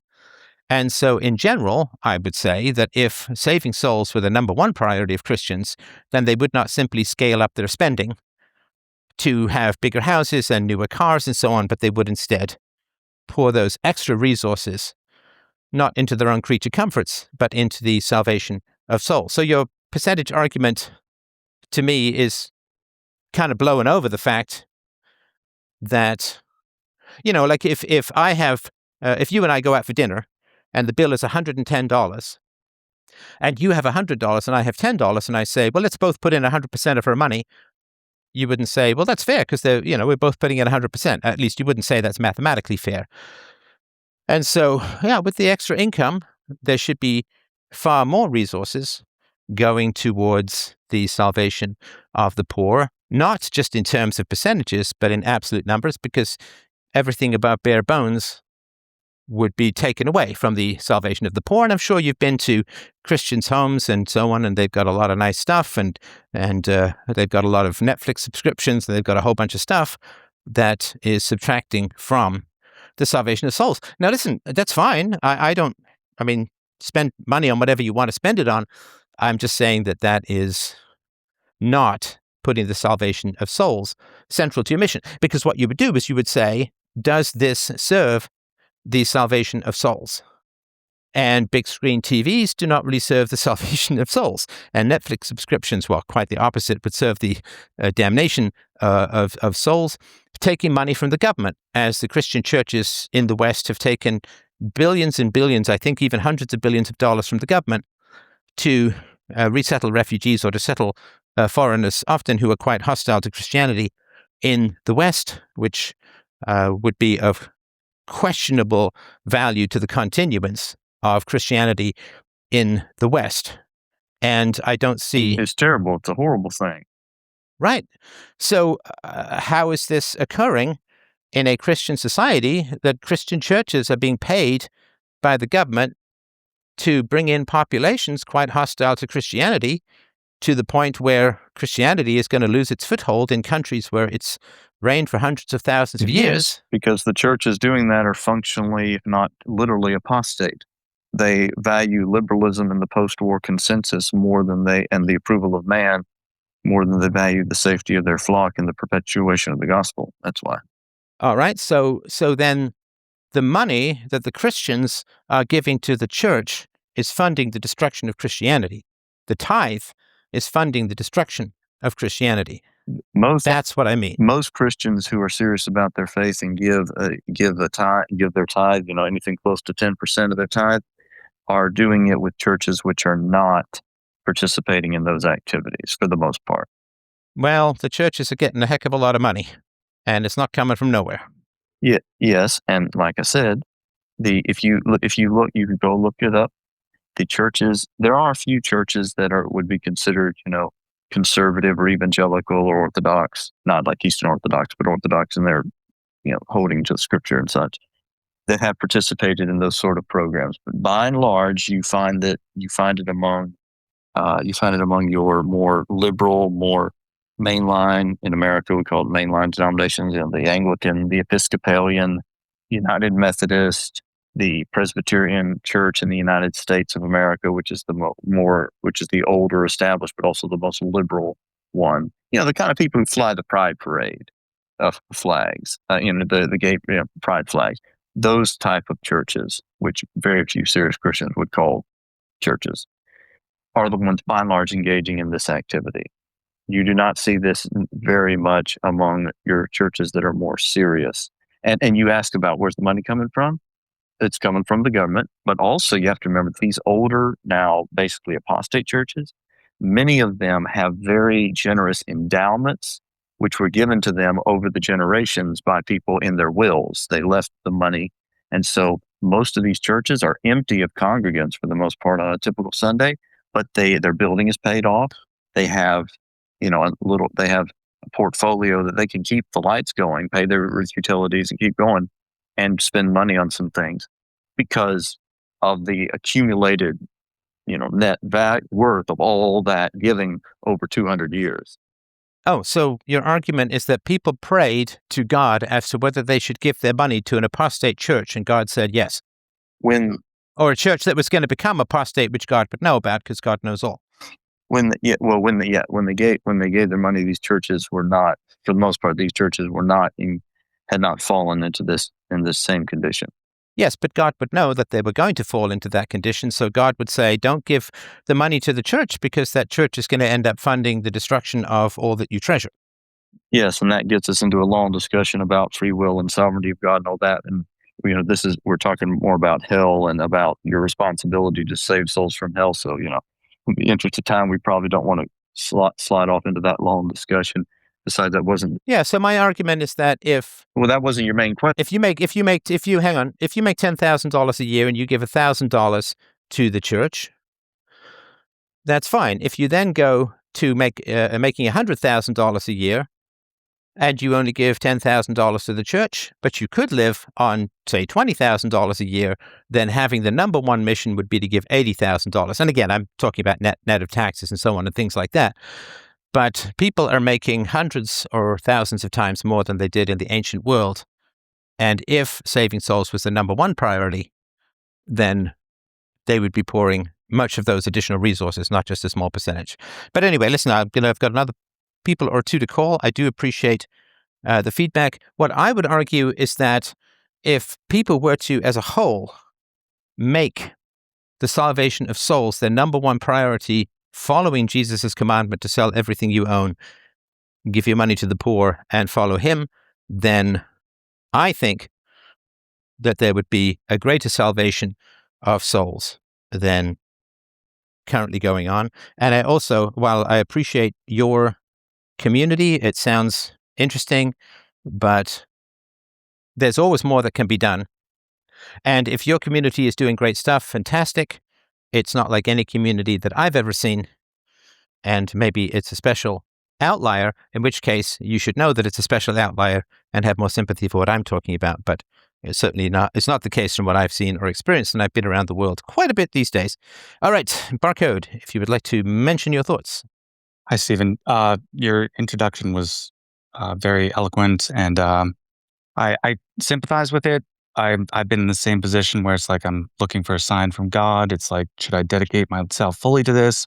If you want to become a priest, you have to sacrifice the touch of a woman. Like, there's certain... Well, not always, but yeah, in some denominations.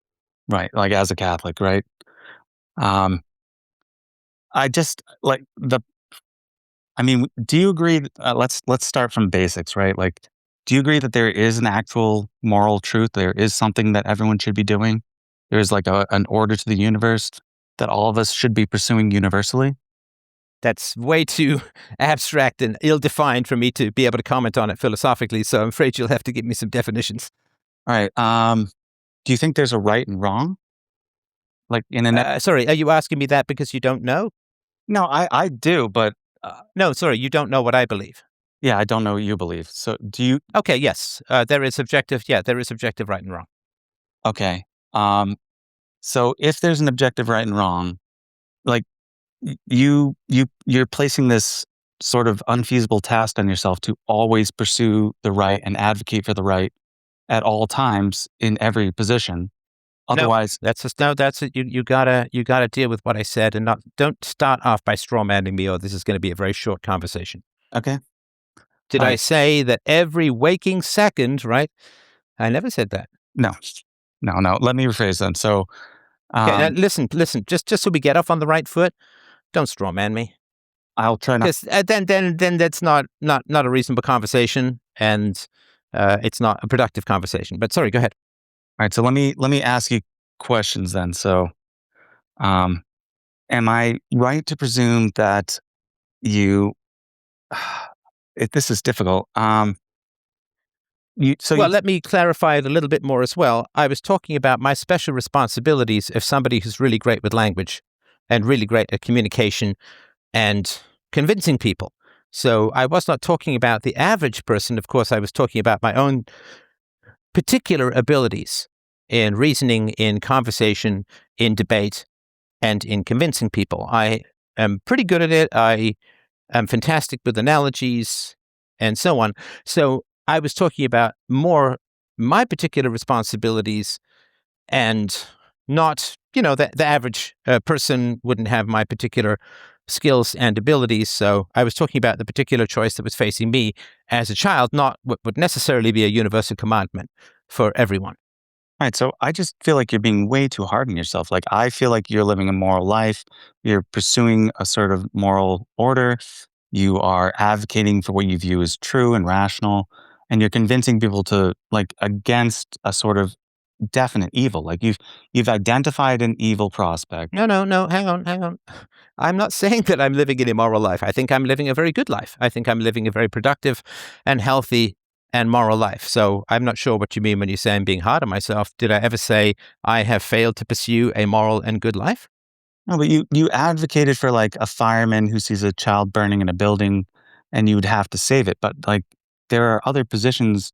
If you believe in hell and the final judgment and St. Peter's and the pearly gates and damnation and salvation and perdition and so on, right?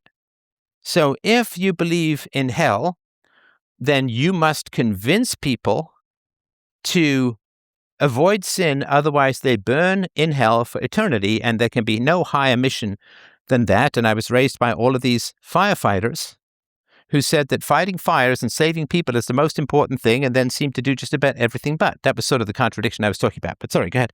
So don't you view, like, your the way you've adeptly used language to talk to people and describe philosophy, like, isn't this you fighting fires? Aren't you pursuing this greater good in the world? Like, isn't that the same as pulling people out of buildings with your mind? No, because they burn forever. That's the point. It would be important enough to pull someone out if you didn't pull them out and they just died. But if they're going to burn forever, it becomes infinitely more important. I just feel like that's So if you believe in judgment and hell, then you must do as much as humanly possible to the limits of your abilities, and not everyone has got the gift of the gab that I do, but you should do everything that you can to pull people out of burning buildings if by leaving them there they burn forever. That's sort of my point. all right. So you've identified burning buildings at least so insofar as like communism is bad, and you're pulling people away from that. Like, isn't that to the best of your ability? You've rationally defined an enemy, and then maybe rationally define some allies, and pursue the same moral goals using the gift of your gab. Sure. And so I have identified in my speech at the beginning, and I appreciate you bringing this up. So I have identified in my speech at the beginning the problem, and I have manifested for the last 40 plus years my solution. So I agree with you. I am pulling people from burning buildings, and I'm offering my work out for free, and I'm doing as much as possible to bring people to reason and truth and virtue and integrity and so on. So I would argue, sacrificed more for virtue than most Christians do, but they have a much higher incentive to sacrifice for virtue because the punishment is eternal damnation in the fires of hell.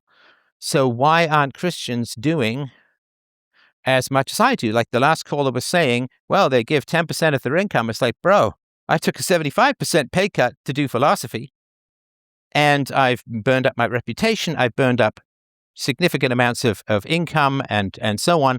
And I don't have the incentive of heaven and hell. So why aren't Christians doing at least as much as I'm doing with regards to the pursuit and promulgation of virtue? Because they have an infinitely greater incentive than I do, because evildoers or people who do wrong will suffer, I think, with a bad conscience in many ways in their life, but then they die and that's it. But for Christians, people who sin, which is a lot of people, to put it mildly, are going to burn in hell forever. So that's my fundamental question. So I take things seriously and pour everything I've got into what I do, into the promulgation of philosophy. And I'm just a little baffled as to why Christians aren't doing the same thing when this guy's saying, well, yeah, they can buy a new car, but as long as they give it a couple of grand to the church, they're fine. And it's like, but that's not what I've been doing, and my incentive is far less than Christians. So let me take a step back then. Like, do you believe that maybe Christianity is advocating for the best moral position that we can as conservatives? Like, the Supreme Court justice just talked about like progressivism as the enemy of like American success and like our general philosophy. Like, do you think like, does that negatively impact us to say like Christians aren't doing enough and like their philosophy is fake just because they're not living it every moment of every day? Like, no, see, again, I was really hoping you could avoid the straw man. I'm really trying. I'm sorry. Okay, but you just what you do is you exaggerate my position to something that is by definition false. I'm not saying it's your position. And then you think you've won. Hang on, let me talk. Did I ever say every moment of every day? No, absolutely not. Okay, so why are you bringing that up as something I'm advocating for? It seems to me that you're... No, not it seems to me. Do you believe in you're a Christian, right? Sure. Okay. Do you believe in the commandment, thou shalt not bear false witness? Yes. Okay. Do you understand that straw manning is bearing false witness? We're talking about essential areas of morality, and if you lie about what I've said, you are sinning. Absolutely. Okay, so could you please try as a Christian not to sin? And of course, I will try to do the same things. If I misrepresent anything you're saying, please let me know. But that's why I'm asking for I don't want you to sin. I don't want you to sin. So don't straw man. Stephen, I'm trying not to. I swear I'm trying to just get to the bottom of this. It seems like you and Christianity are aligned on a number of principles in like a broad perspective. Is that fair? We certainly share a lot of the same morals, for sure. And we certainly share a belief in the absolutism of morals. I'm not a relativist or a subjectivist or a determinist. So I think that there is certainly a lot of overlap. Okay. So if you believe in overlap of morals, do you believe in like the principle of the enemy of my enemy is my friend? That's not really, that's an article of war and of combat. That is not moral philosophy. That's a practical alliance with evildoers. That is not part really of moral philosophy. That might be practical ways to win a war, but that's not really the purview of moral philosophy. Can I say that I sort of believe that every war is like a moral war on some level? Can you see where I'm coming from with that? Sure. I mean, you'll need to give me a more specific example because in the abstract, it's very hard to judge things. I just view like there's never a situation where a war isn't like a moral, um, like an incongruous. No, I'm sorry. I understand that. My apologies. I was unclear.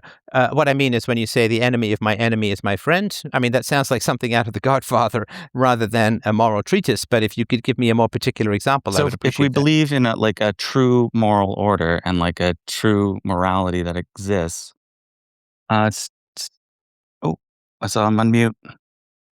Uh, all right. Yeah, we can hear you now.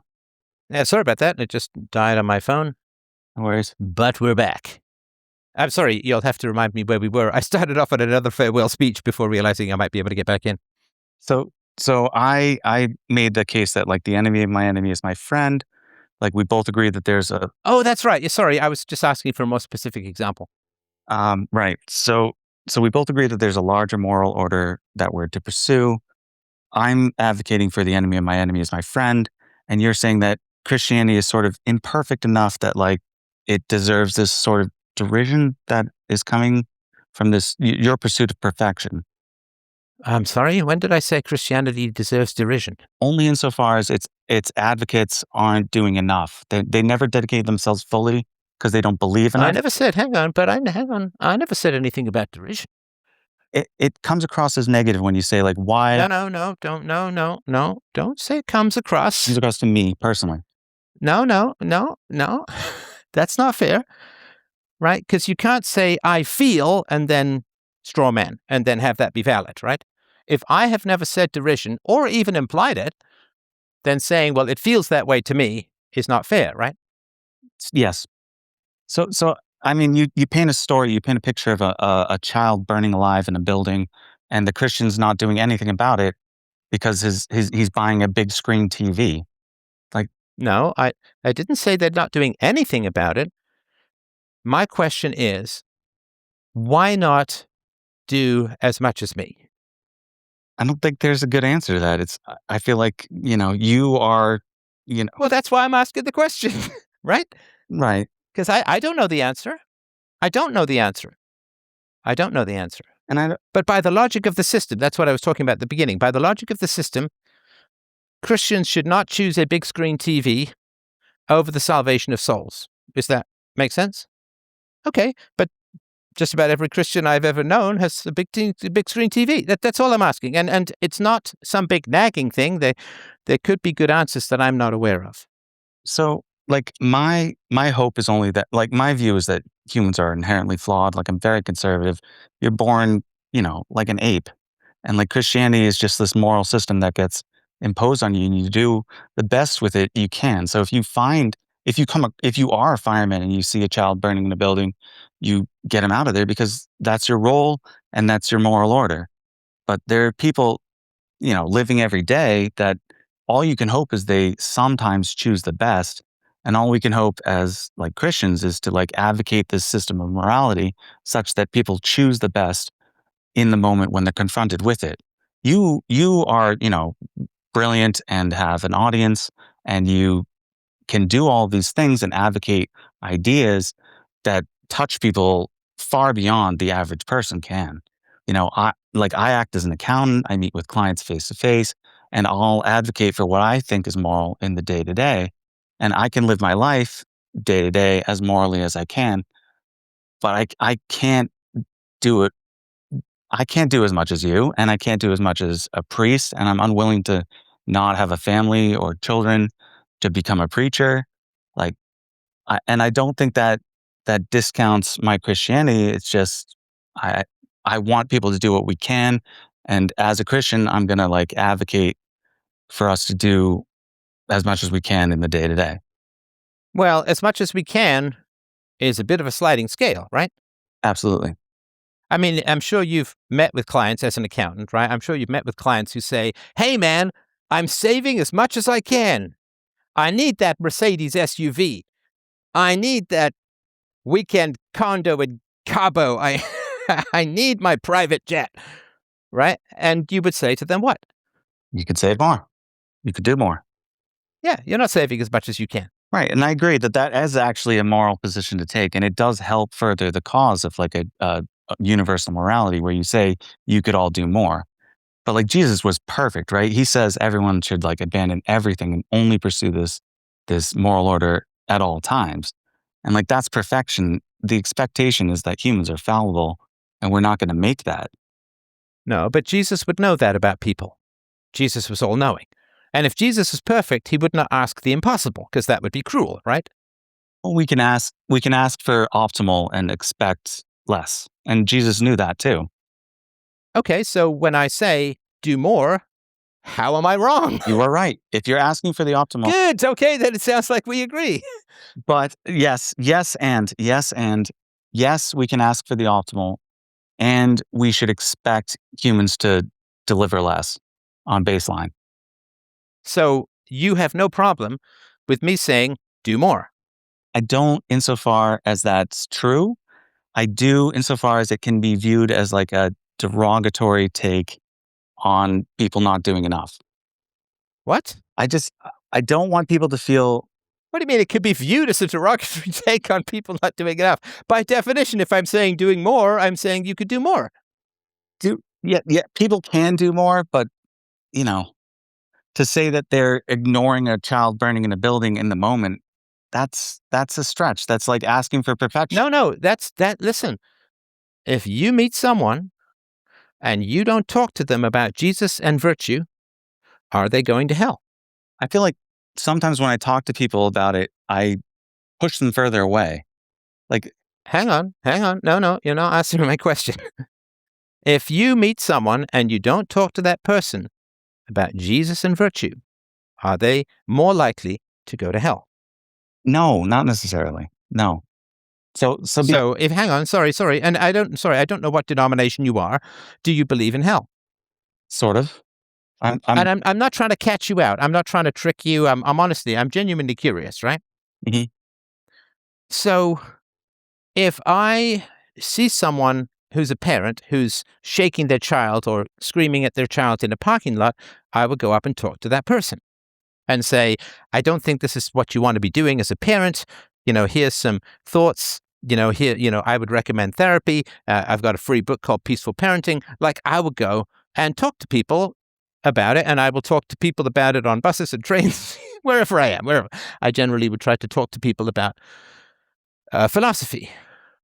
And I'm not perfect, obviously. It's not like every waking moment, blah, blah, blah, blah, blah, right? I get all of that. But I don't have that as a standard that people are going to hell and burning in eternity if I don't talk to them about philosophy. So the stakes are lower, but my actions are higher. And do you believe that people's lives are better if they're Christians? I believe society's better if everyone's okay. good. Why do you not answer questions? Because Wait, individually, what is society but people? Do you believe that people's lives are better if they believe in Jesus and follow his commandments? yeah, yes, fine, yep, Okay, good. And do you think that their lives, I guess, are worse, not neutral, but worse if they don't? yes, yep. And do you believe that people are judged by their faith after they die? Maybe. I don't know on that one. I'm Okay. not sure. All right. Do you believe that you should love the people in your society? I believe love is. Man, these are broad strokes, bro. I don't know. No, they're not. This basic Christianity. Love thy neighbor as thyself. Yes. There Okay. are 2 commandments. Number 1, love God with all your heart. Number 2, love your neighbor as yourself. Okay. Yeah. And I'm sorry to be annoying. I really am. And there's no reason why you would have all of the easy answers to these. They're tough questions. So I'm not trying to play any gotcha games, but certainly love your neighbor is foundational. Right. But should you love your neighbor if he's actively acting against your God? Well, what are you supposed to do with your enemies? Are you supposed to love them? In some way? In some way? Love those who persecute you. Again, but this is in pursuance of your God. No, love those who persecute you. In pursuit of your Means God. those who are attacking you for being Christian. Right. But all of that is in pursuit of the God. I don't know. I'm just talking about the commandments. I don't know what in pursuit of the God means. I'm just telling you what the commandments are that I understand. Sorry, go ahead. So the first commandment is love your God, right? So like there are no other gods. Like all of these other commandments follow suit. So like, yes, you should love people. Yes, you should accept persecution and you should love the persecutor, but only in pursuit of this moral order. The bottom line is the morals matter. Sure. I agree. Right? So I agree. So Christianity is like this adaptation in modernity where we're just supposed to always turn the other cheek and accept all of these other faiths that are not aligned with our God and love them equally to other Christians. That's not what the faith is about. The faith is about pursuing a moral order. And I, in particular, think, Catholicism, Christianity has the best moral order for humanity that's going to make the most people happy over time and make people live the best lives over time. Even if they fail, even if they fall short often, which they will because they're fallible human beings, the reality is more good is going to be achieved by pursuing this moral order and advocating for it at all times. Is that fair? So more good. Do you mean that people will have happier lives as a result of Catholicism?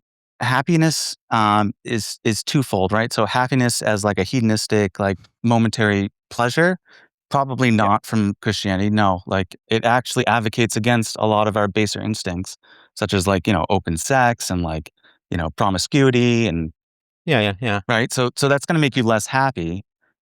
But in the same way that like you're less happy by eating healthy and working out, like in the long term, your life will be better served by pursuing these moral ideals. I mean, not necessarily. Sorry to be annoying, but technically you could deny yourself food, maintain a healthy weight, exercise even though you don't want to, and get hit by a bus. I mean, so we play the odds, but it's not for certain. Now you deviate from Catholicism in not believing in hell, right? I don't know. I don't believe in a fire and brimstone, but like the metaphor for hell is like sort of overly broad here. All right. Catholics believe in hell as a core doctrine of the faith, affirmed in scripture, tradition, and the official teaching of the Church. And the Catechism of the Catholic Church states clearly, the teaching of the Church affirms the existence of hell and its eternity. Immediately after death, the souls of those who die in a state of mortal sin descend into hell, where they suffer the punishments of hell, eternal fire. The chief punishment of hell is eternal separation from God, in whom alone man can possess the life and happiness for which he was created and for which he longs. So, So then maybe call me a schismatic if you must, but like I'm going to advocate for Catholicism as the proper moral order generally. Like I view like this notion of hell is probably serving the lowest IQ tenets of Catholicism to try to get them to behave in a way that benefits their lives and benefits everyone around them. Hang on, are you saying it's a noble lie? Perhaps. I don't know. But thou shalt not bear false witness. You're not allowed to have a noble lie. Sorry to be annoying. I really am. I'm really sorry to be annoying. I know this is aggravating and annoying, and I'm a total gadfly, but these are just the things that I wrestle with. And I understand, and I wrestle with them as well. So what? I don't know. How do you make the dumbest people behave well and live better lives? What do you say to them? Well, what I would do is I would not withhold negative consequences. Right now, we have a situation where, unfortunately, the least intelligent among us are shielded from the negative effects of their bad decisions, to the point where, we give them we give single mothers $100,000 a year if they have children out of wedlock. we give people who fail to save for their retirement $1 million after they retire. We give people who fail to save for being unemployed tax money if they are unemployed. We give people who fail to take care of their health hundreds of billions of dollars in free health care. So right now we have a system where the least intelligent among us tend to have negative consequences shielded from them. And because the less intelligent you are, the more you need negative consequences in order to make better decisions, we are subsidizing and encouraging the worst decisions from the least intelligent, which is a very bad consequence.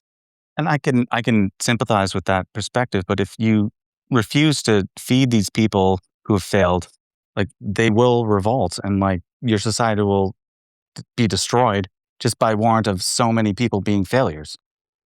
Well, what do you mean they won't revolt? I mean, how many people are you going to starve because they made stupid ideas and they pursued bad? Well, no, hang on. So I'm for the non-aggression principle, which means you do not initiate the use of force or fraud. Thou shalt not steal, and so on. So forced income redistribution is a violation of the non-aggression principle. And rioting is also a violation of the non-aggression principle. And it's very easy to stop a riot. You just arrest rioters. If you arrest rioters, they won't riot. This has been proven over and over again. There aren't a lot of riots in North Korea. I'm not saying we become like North Korea, but it's pretty easy to stop a riot. You just arrest rioters until everyone goes home. But what about? So it's not a matter of virtue, it's a matter of willpower. I'm so sorry, go ahead. What about when the French did their stupid revolution or the Chinese did their stupid revolution? They didn't have a moral order to prevent them from killing en masse everyone who was ahead of them from making good decisions. They just decided that their bad decisions didn't warrant them living with them because they had no moral code to prevent them from just killing everyone ahead of them.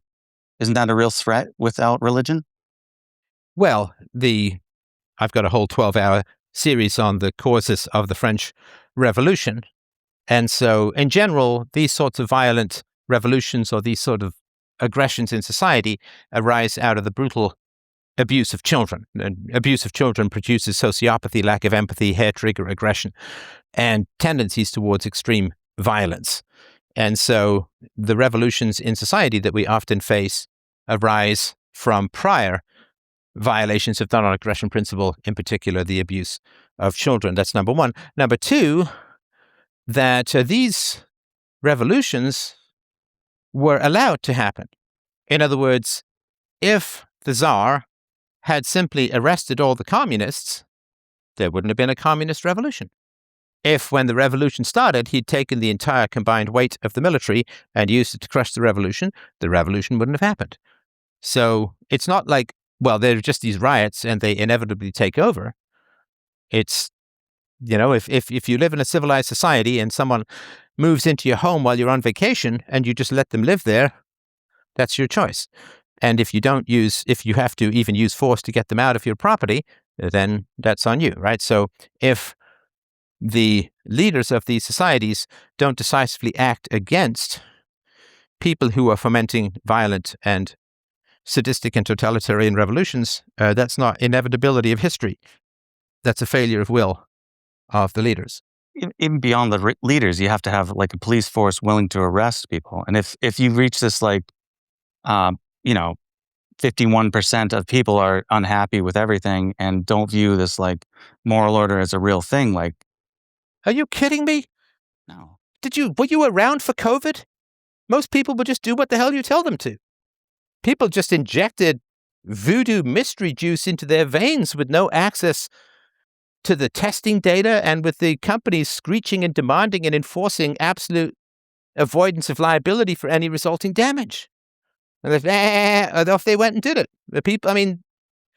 People will just, most people, and there's hopefully this will change in the future with better parenting and so on, but people, 51% of people, people mostly just do. I'm sure you know the Milgram experiments where people can be tricked into becoming murderers at a 3/4 rate.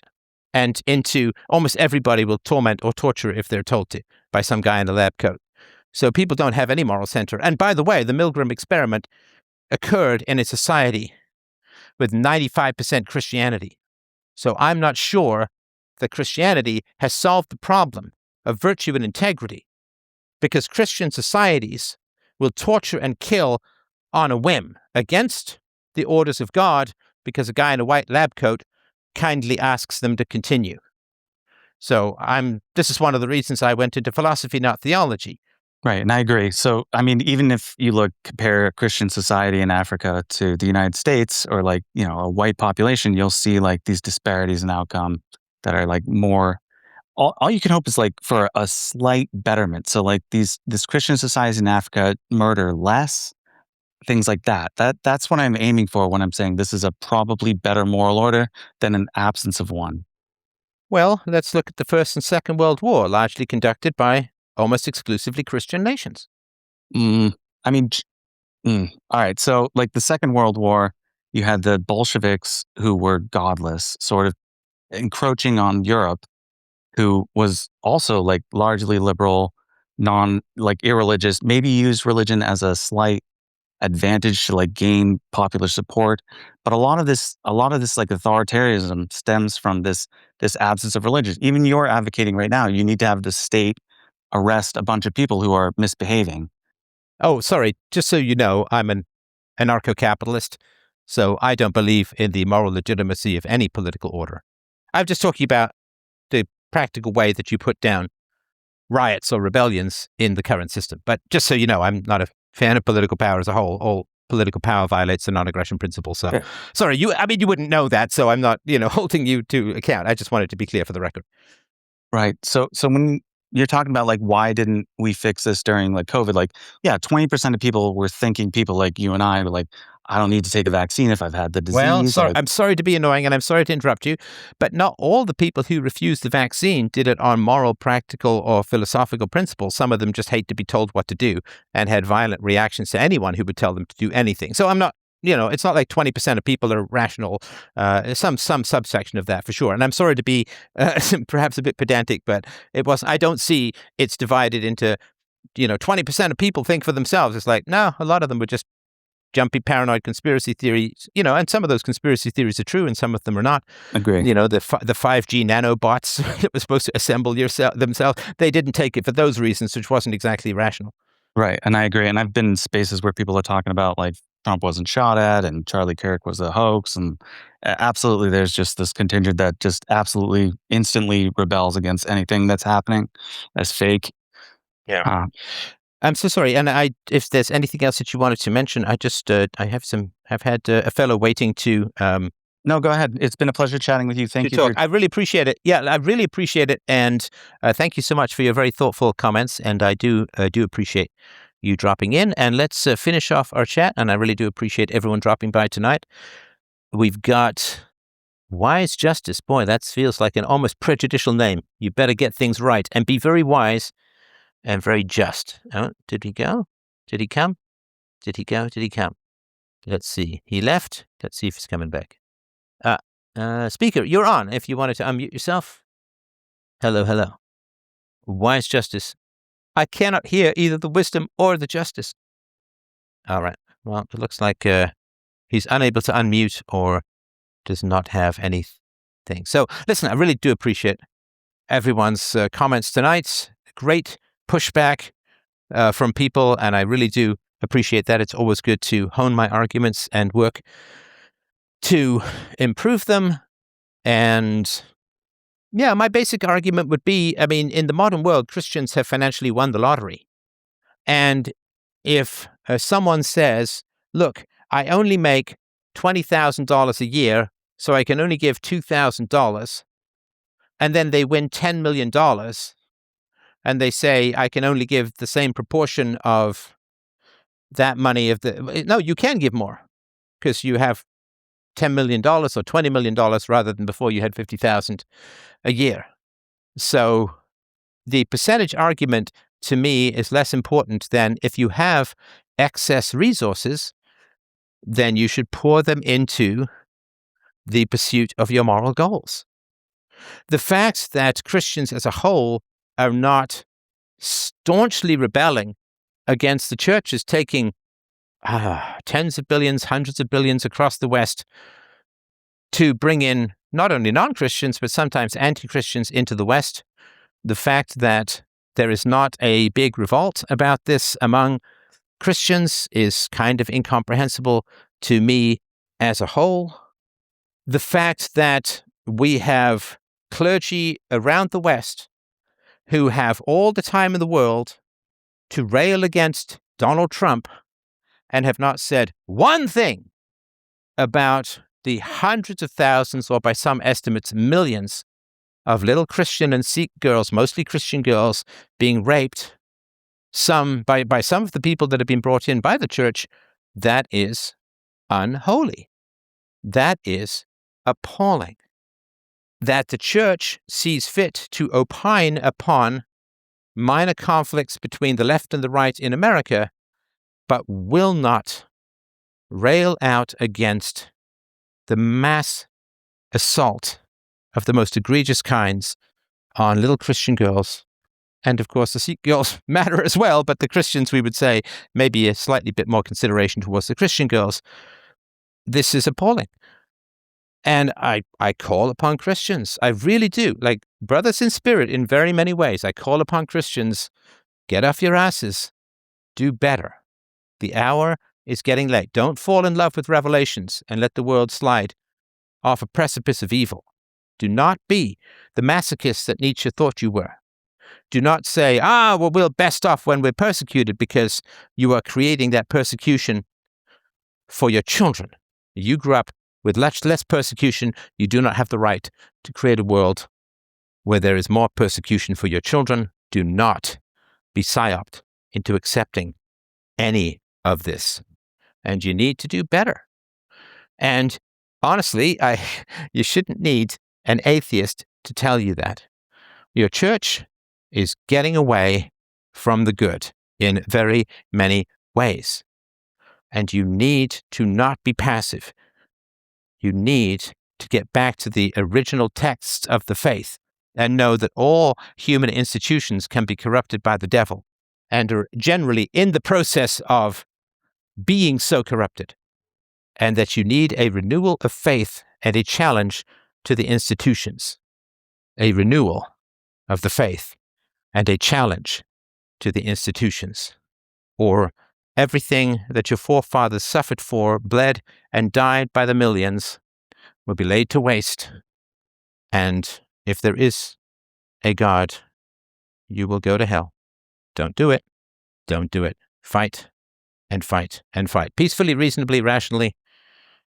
But that's the requirement. freedomain.com/donate to help out the show. I don't even demand 10%. I don't demand 10%. I don't demand anything. I politely request that you return value for value in the full recognition that you can't get these kinds of conversations anywhere else.